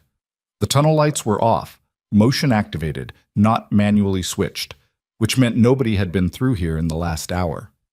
She went up the service stairs to the 2nd floor and stood in the stairwell for a moment, thinking about where Marcus Webb would go in this building if he wanted to be somewhere with access to administrative records, physical safety from a quick security sweep, and a reason to be there if someone found him by accident. There was one place. The clinical documentation room on 2 was technically a record storage area, but it had a workstation, full access to the hospital's patient record system, and a lock that responded to a facilities badge. Marcus Webb's security badge had facilities access. She'd seen him use it once, months ago, when a patient's family had gotten turned around near the records corridor and he'd opened a door to redirect them. She went to the clinical documentation room. The door was unlocked. The light was on, the dim secondary light, not the overheads. The workstation screen was dark, but the power light was on. Marcus Webb was sitting on the floor with his back against the wall beneath the window, his security jacket folded on the floor beside him, his phone face down in his lap. He was 26, maybe 27, with the particular hollowed-out quality of someone who had not been sleeping properly for months. He looked up when she came in.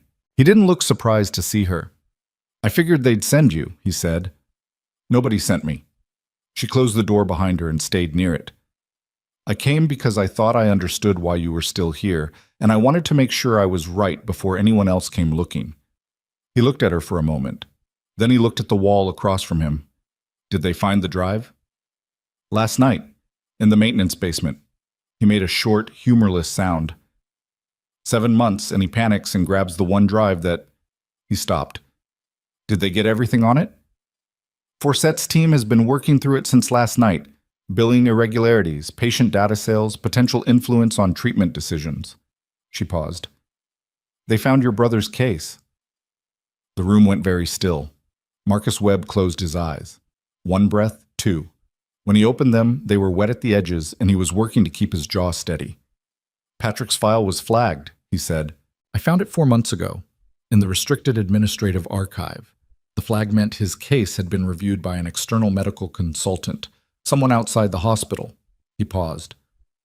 "The consultant recommended delaying the secondary surgical repair by 72 hours, pending a different insurance coding review."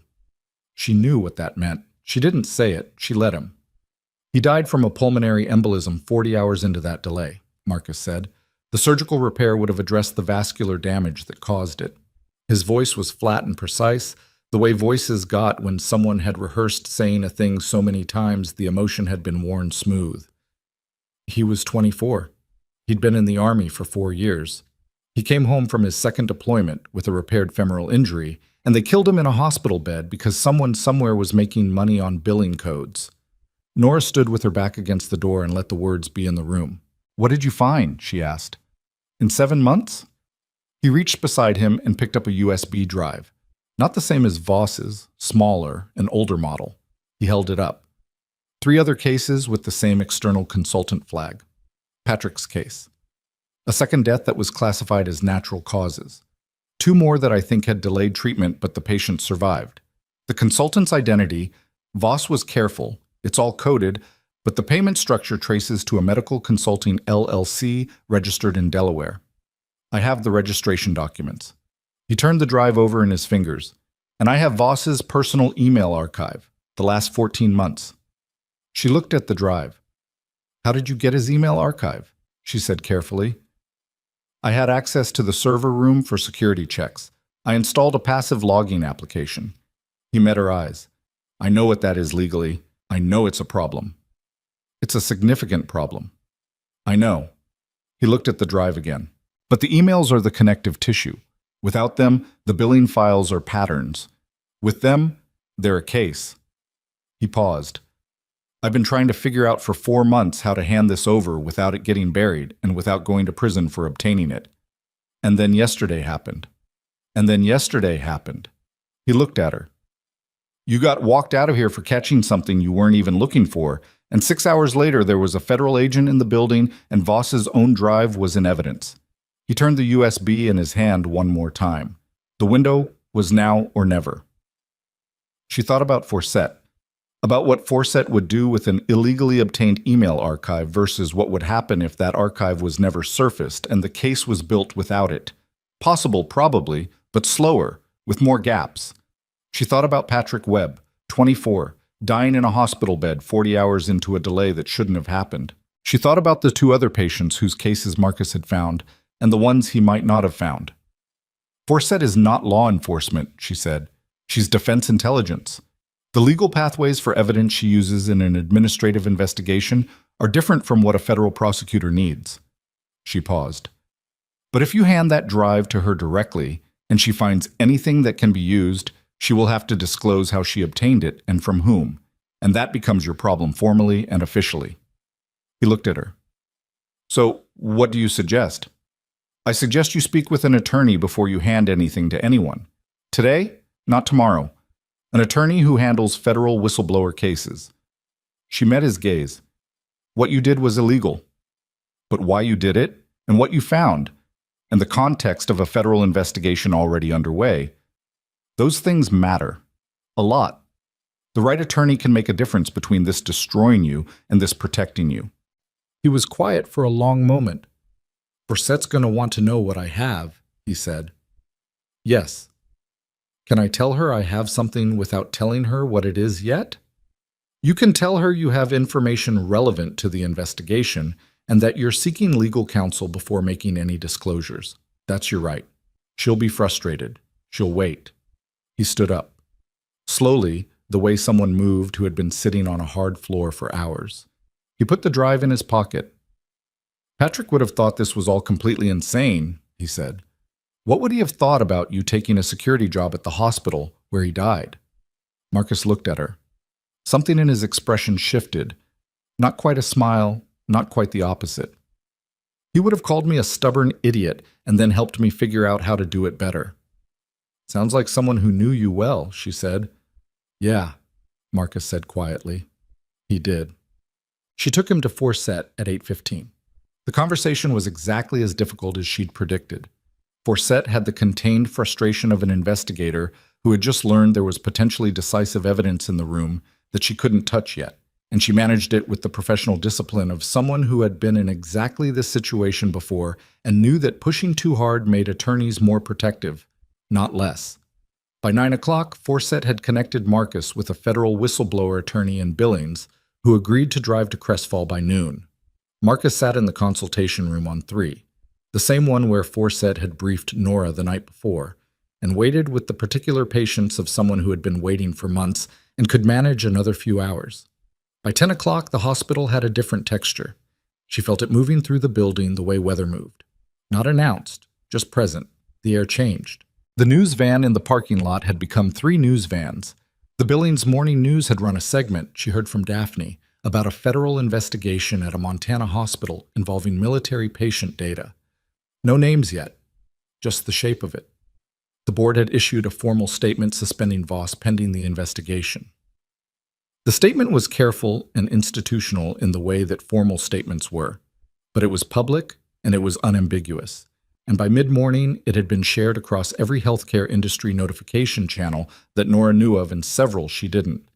Daphne found her near the nurse's station on 2 at 10:30 with a coffee she'd clearly been carrying around waiting to deliver. "Here," she said. Nora took it. "Thank you." "Also," Daphne hesitated, "the nursing board liaison called the hospital this morning. The state board received the federal flag on your suspension last night. They're formally closing the inquiry. No action." She said it with the slightly stunned quality of someone reporting something they were relieved about but hadn't fully processed. "The suspension is void. You're reinstated as of today." Nora drank the coffee. It was slightly overbrewed and exactly what she needed. "Daphne," she said, "the billing documentation you found yesterday. Have you given your formal statement to Forset's team yet?" "At 8 this morning." "Good. They said I'm a witness in a federal investigation." Daphne said this with an expression that contained several things simultaneously: anxiety and something that was nevertheless not regret. "That's going to be an interesting thing to explain to my mother.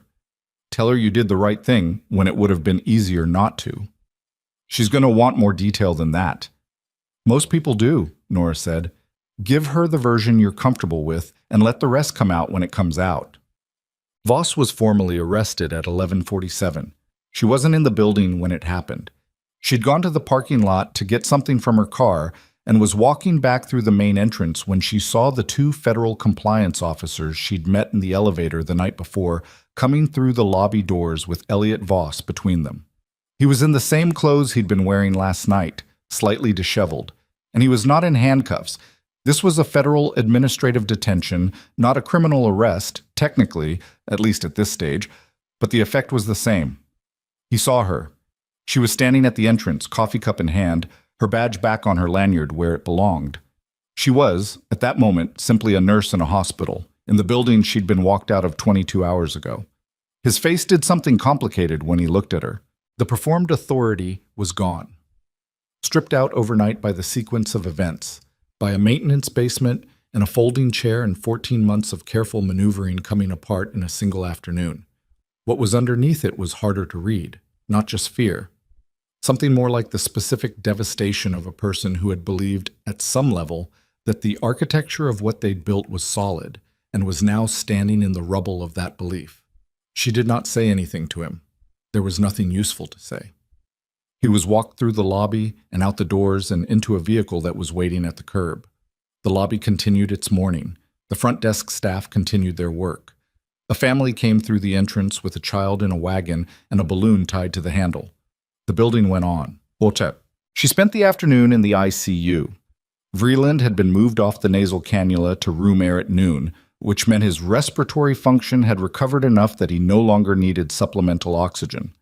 Marsh had ordered a repeat chest X-ray, which confirmed the diaphragmatic motion was normalizing, and had written in the chart with the careful thoroughness of someone who was going to be very precise about this patient's recovery record. Vreeland was sitting up when she came in. Actually sitting up, the head of the bed raised to 45 degrees, eating a cup of yogurt with the focused attention of a man who had been NPO for days and was treating a cup of plain yogurt like a significant meal. "I heard Voss got walked out," he said. "You heard correctly." "Anybody filming it?" "Probably. There were 3 news vans in the parking lot." He made a sound of grim satisfaction. "What about the data sales?" "The external consultant." "Federal compliance team is tracing the LLC. It'll take time." She sat down. "There's also a whistleblower case developing separately. I can't tell you the details." "Marcus Webb," he said. She looked at him. "Barlow told me," he said. "This morning." He set the yogurt cup down. "His brother was in the 3rd Battalion. Different company than mine, but I knew the name. Patrick Webb. He was a good soldier." He was quiet for a moment. "He was 24. "I know." "How's the brother holding up?" "He's scared and exhausted and meeting with a federal attorney at noon." She paused. "He'll be okay. He did something legally complicated for the right reason with enough evidence to make it matter. That's a survivable position." Vreeland nodded slowly. "And you?" "I already answered that question." "That was last night. I'm asking again." She thought about it genuinely this time, rather than reflexively. "Tired," she said, "and relieved in a way that hasn't fully arrived yet. Still waiting for the next thing to go wrong. A professional hazard. Occupational conditioning, she said. When things stabilize fast, it usually means they're going to destabilize again. Or it means they actually stabilized. He looked at her with the directness she'd always found uncomfortable and necessary in equal measure. Not everything is a before the next crisis. Some things are just done. I know. Do you? She looked at the monitors above his bed. Steady, good numbers. The kind of readout that said this patient was going to leave this hospital on his own feet. I'm working on it, she said. He nodded. He picked up the yogurt cup again. General Pruitt called me this morning, he said casually, between spoonfuls. He told me about the commendations, the whole history. He called me too, last night. He said there are going to be conversations about what comes next. He glanced at her. He asked if I thought you'd be open to them. What did you tell him? I told him I had no idea, and that he should ask you himself. He finished the yogurt and set the cup on the tray. But I also told him that what you did yesterday, the diagnosis, the whole thing, that wasn't rusty. You haven't lost any of it. Whatever you've been doing for 3 years, you haven't lost what matters. She didn't answer that. Nora, I heard you. I know, you're just deciding whether to argue with it. I'm not going to argue with it, she said. I'm going to think about it. That's an improvement, he said, and almost smiled. At 3 in the afternoon, Forsett knocked on the consultation room door and came in to where Nora was sitting with a cup of tea and the specific stillness of someone who had decided to not move for 20 minutes. The whistleblower attorney arrived, Forsett said. Marcus Webb has retained her and they've had their initial consultation. She sat down across from Nora. He's agreed to cooperate fully with the investigation. His attorney has filed the formal whistleblower disclosure, which means the illegal access question is now part of a legal process rather than a liability. The emails will be reviewed under a federal evidentiary protocol. Will they be usable? With how the disclosure is structured, and given the public interest weight of a wrongful death inquiry connected to a federal contract. Forsett paused. The U.S. Attorney's Office in Helena has been briefed. They're opening a parallel criminal inquiry. The evidentiary standard for what Marcus obtained will be evaluated in that context. His attorney is good. I've worked with her before. And the external consultant? The Delaware LLC? We have a name. Forsett looked at her steadily. It traces to a former hospital systems executive who runs a medical consulting operation that contracts with several Mountain West healthcare facilities. This is not an isolated case, she paused. Patrick Webb may not be the only wrongful death connected to this pattern. The consultation room was very quiet. How many facilities? Nora asked. We're still mapping it, at least 4 others in the DoD contract network. Forsett's expression was controlled and grim. This is larger than Harlow Ridge. What happened here was one node in something that's been running for at least 3 years. Nora sat with that. My suspension, she said slowly. If I hadn't been suspended.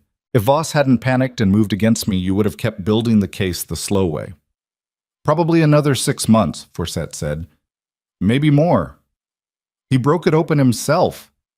He was afraid of you, Forsett said. He looked at a nurse pulling a chart and saw the end of what he'd built. He was wrong about what you were looking at, but he wasn't wrong about you. Nora stared at the table.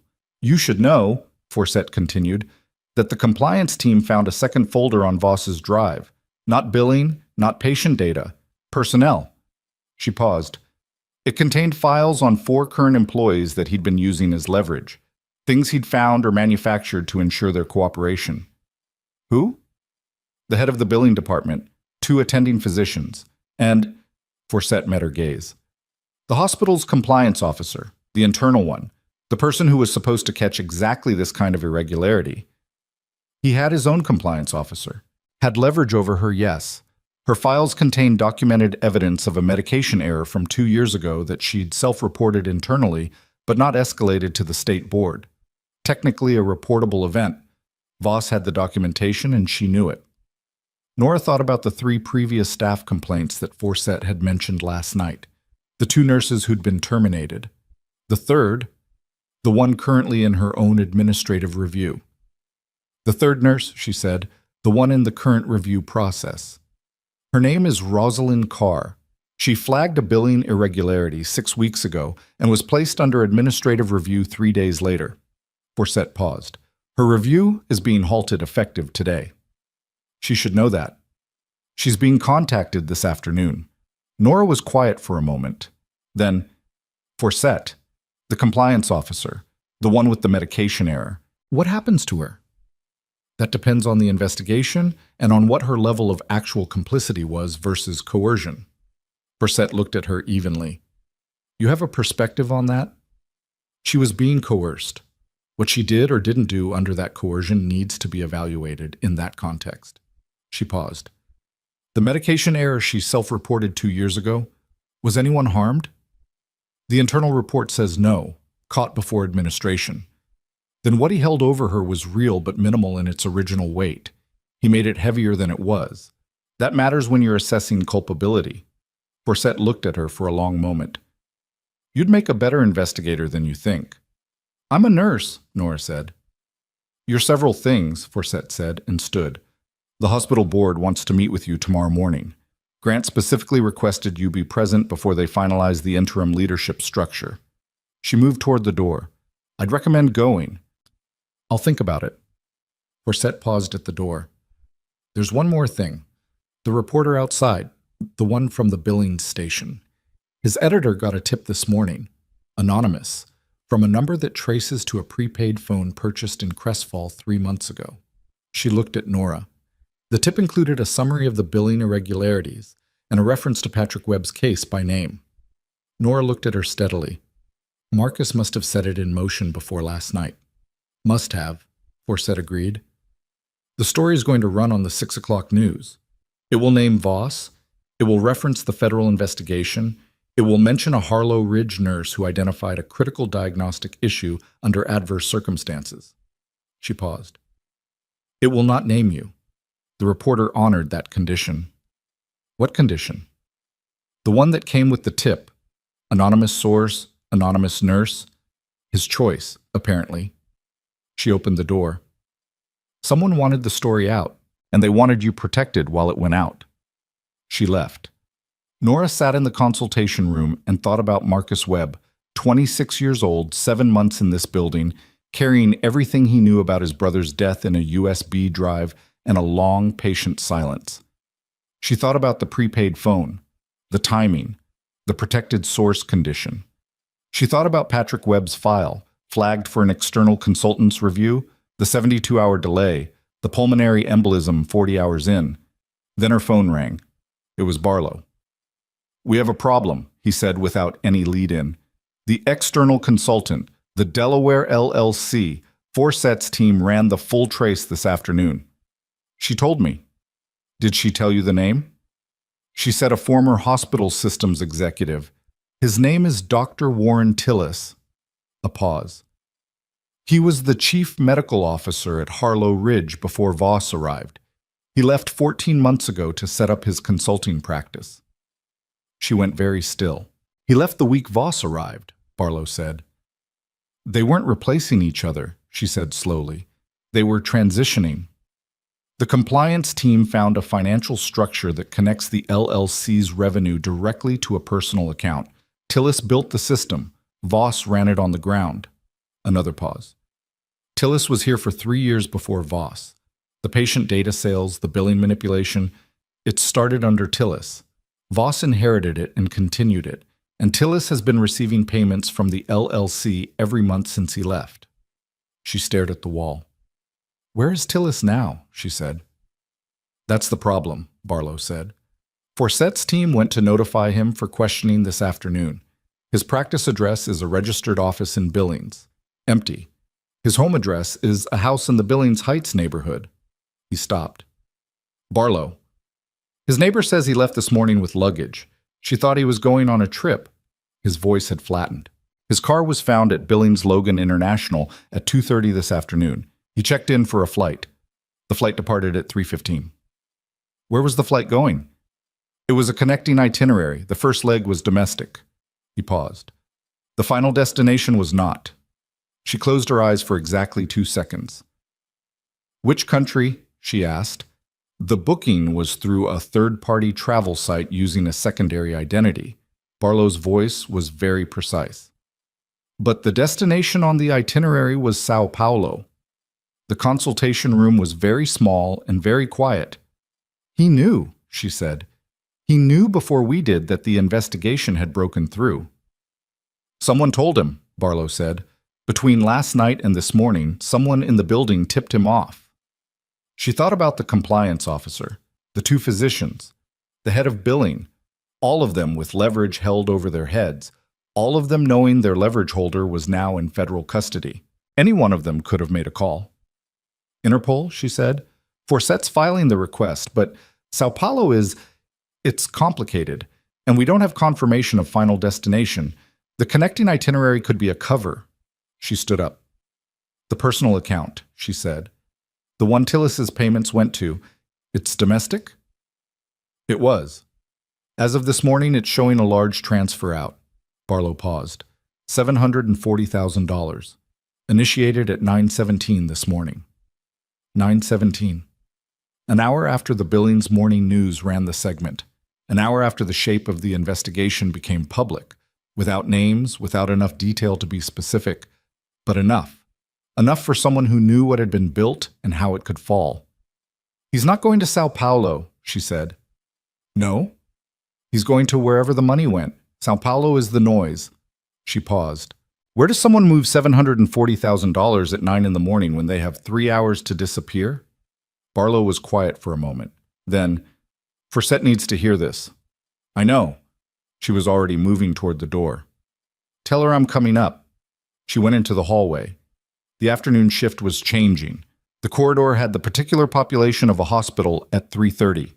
The day staff finishing, the evening staff beginning, patients being moved, medications being distributed, the constant specific work of keeping people alive continuing regardless of everything else. She was halfway to the elevator when she almost walked into Dr. Marsh. He was coming from the direction of the ICU, chart in hand, and he stopped when he saw her with the particular expression of a man who had something to say and had been looking for the moment to say it.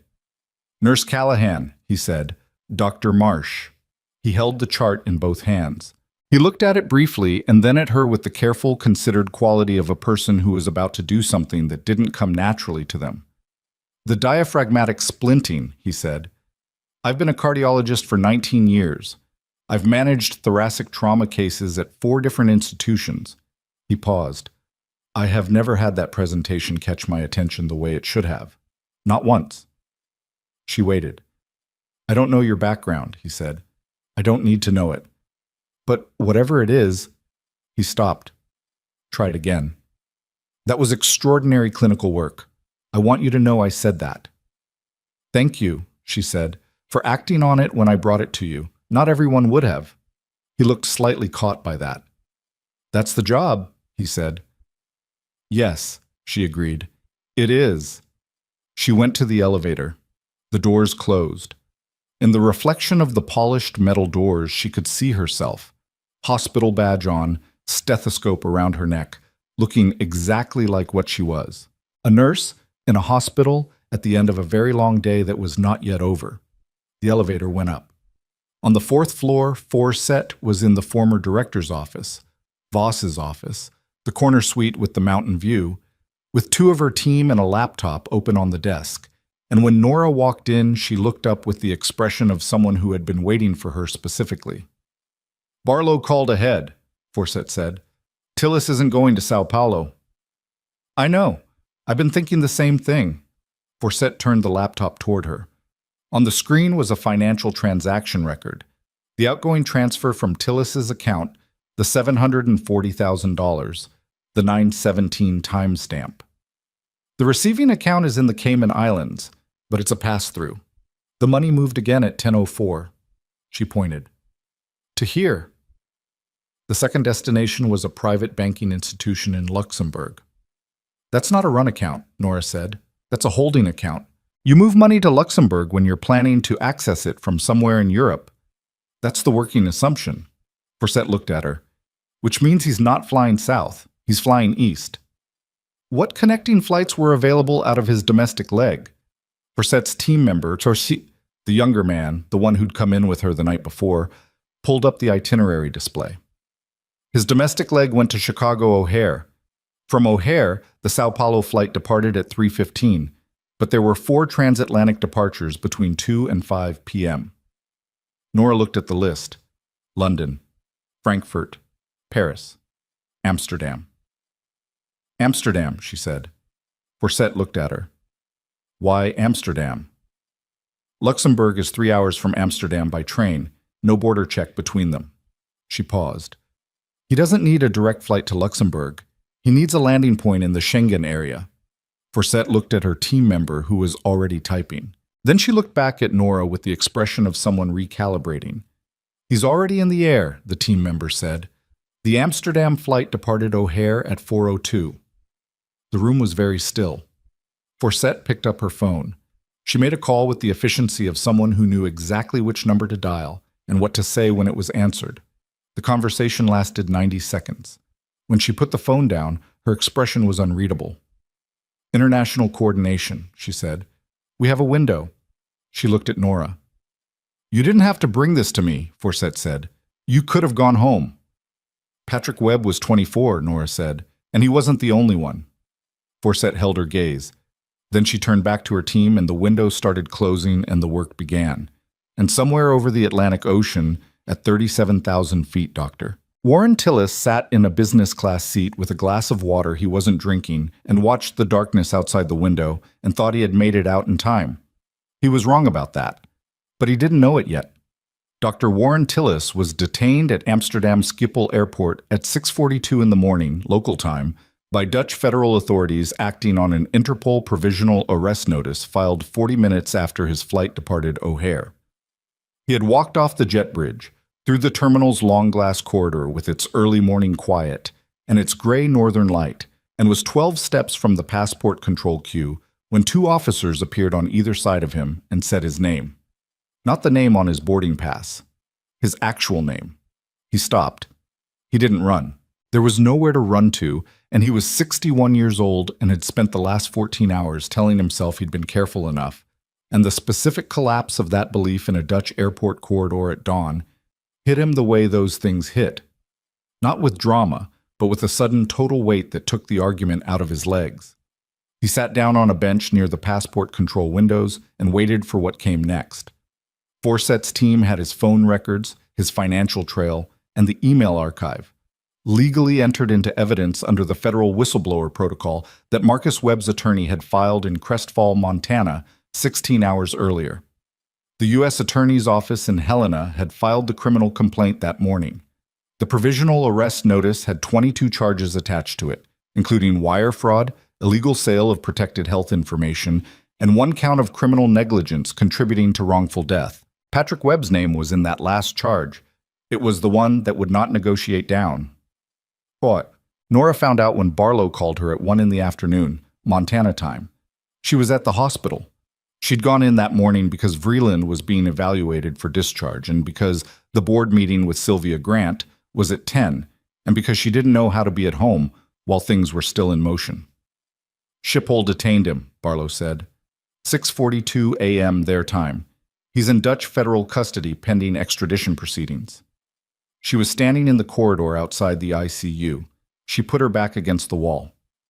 How long does extradition take? She asked. Months, usually, but the charge list is significant and the treaty is solid. He's not walking away from this.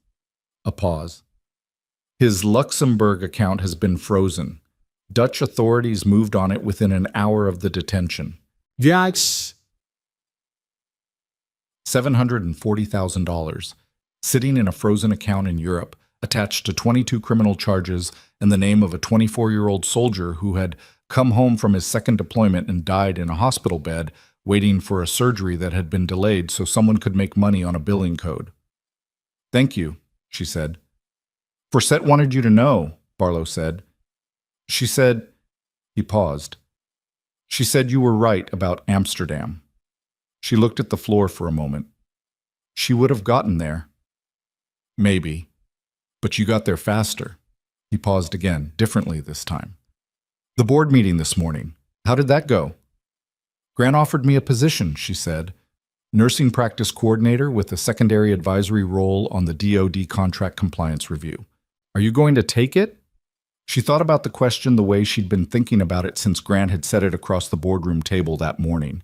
Carefully, honestly, without rushing toward either the comfortable answer or the dramatic one. Part of it, she said.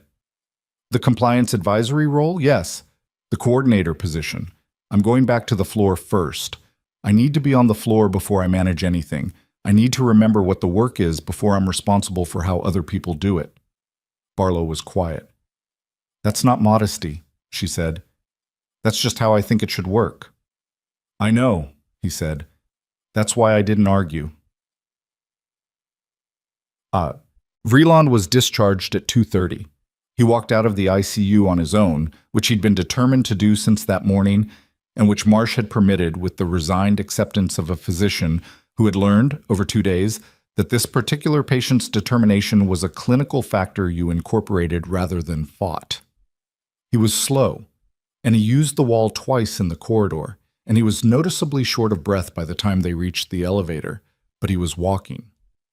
2 of his men were waiting in the lobby, the ones who'd flown in on their own time, the ones who'd been in the waiting area on 3 when everything broke open.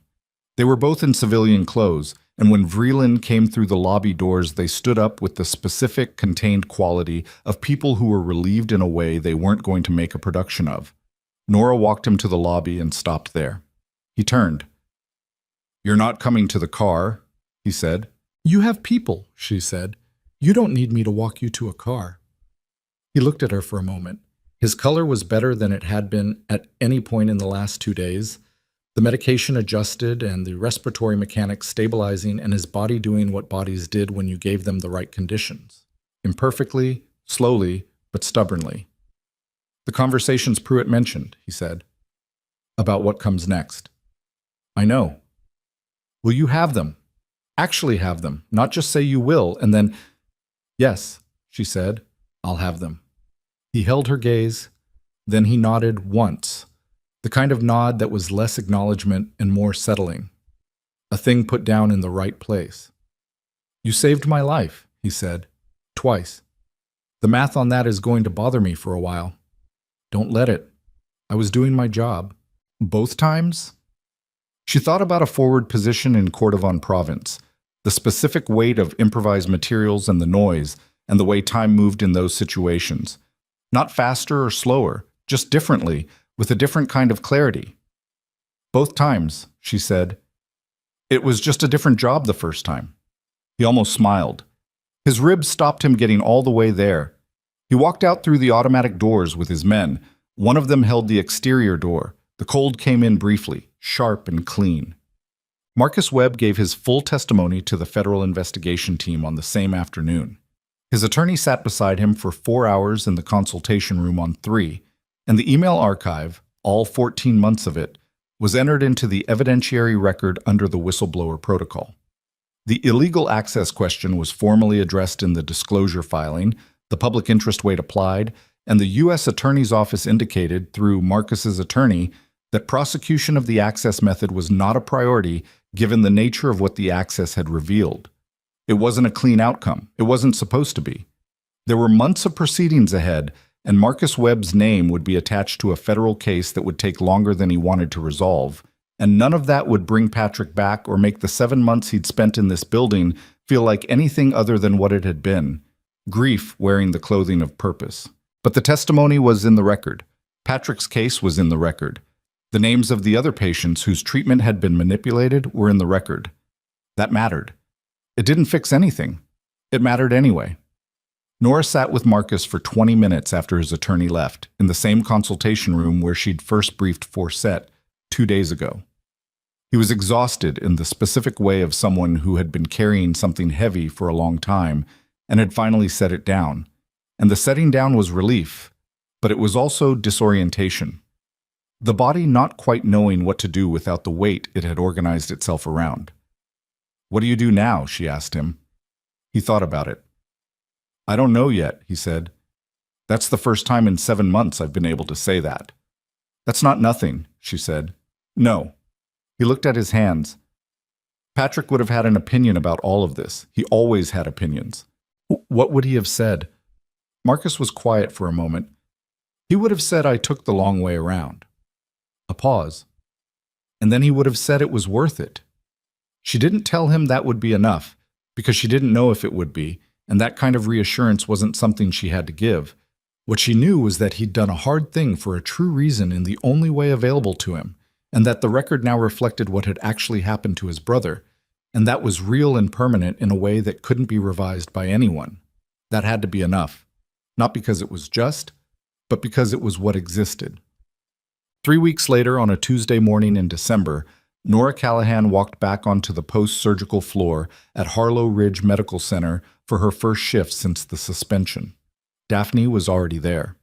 So was Rosaline Carr, reinstated the week before, who looked at Nora with the expression of someone who had been on the wrong side of the same machinery and understood exactly what the last 3 weeks had cost. They didn't make a thing of it. That wasn't the floor's culture, and it wasn't Nora's. There was a patient in bed 7 with a new presentation, and a physician who was unreachable, and a morning that needed managing. She picked up the chart. She read it the way she always read them, carefully, thoroughly, with the particular attention of someone who had learned, in conditions most people never encountered, that the details other people skipped were often the ones that mattered. She found what she was looking for in the medication record, flagged it, documented her reasoning, initiated the escalation protocol, the correct one, the one that was actually in effect on this floor. By noon, the patient was stable and trending in the right direction. By noon, Nora was already on the next chart. That was the thing nobody outside the work ever fully understood. Not the generals who called to discuss commendations, not the federal agents who ran the investigations, not even the patients who recovered and went home and remembered the person who'd helped them only as a kind face and careful hands. The work was not a single moment of competence under pressure. It was not the dramatic intervention or the correct diagnosis or the thing that got written in someone's service record. It was the chart, and the next chart, and the one after that. It was showing up in a building that had tried to remove you and doing the job anyway, not because you'd proved something, but because the patients in those beds needed someone who would actually look at them.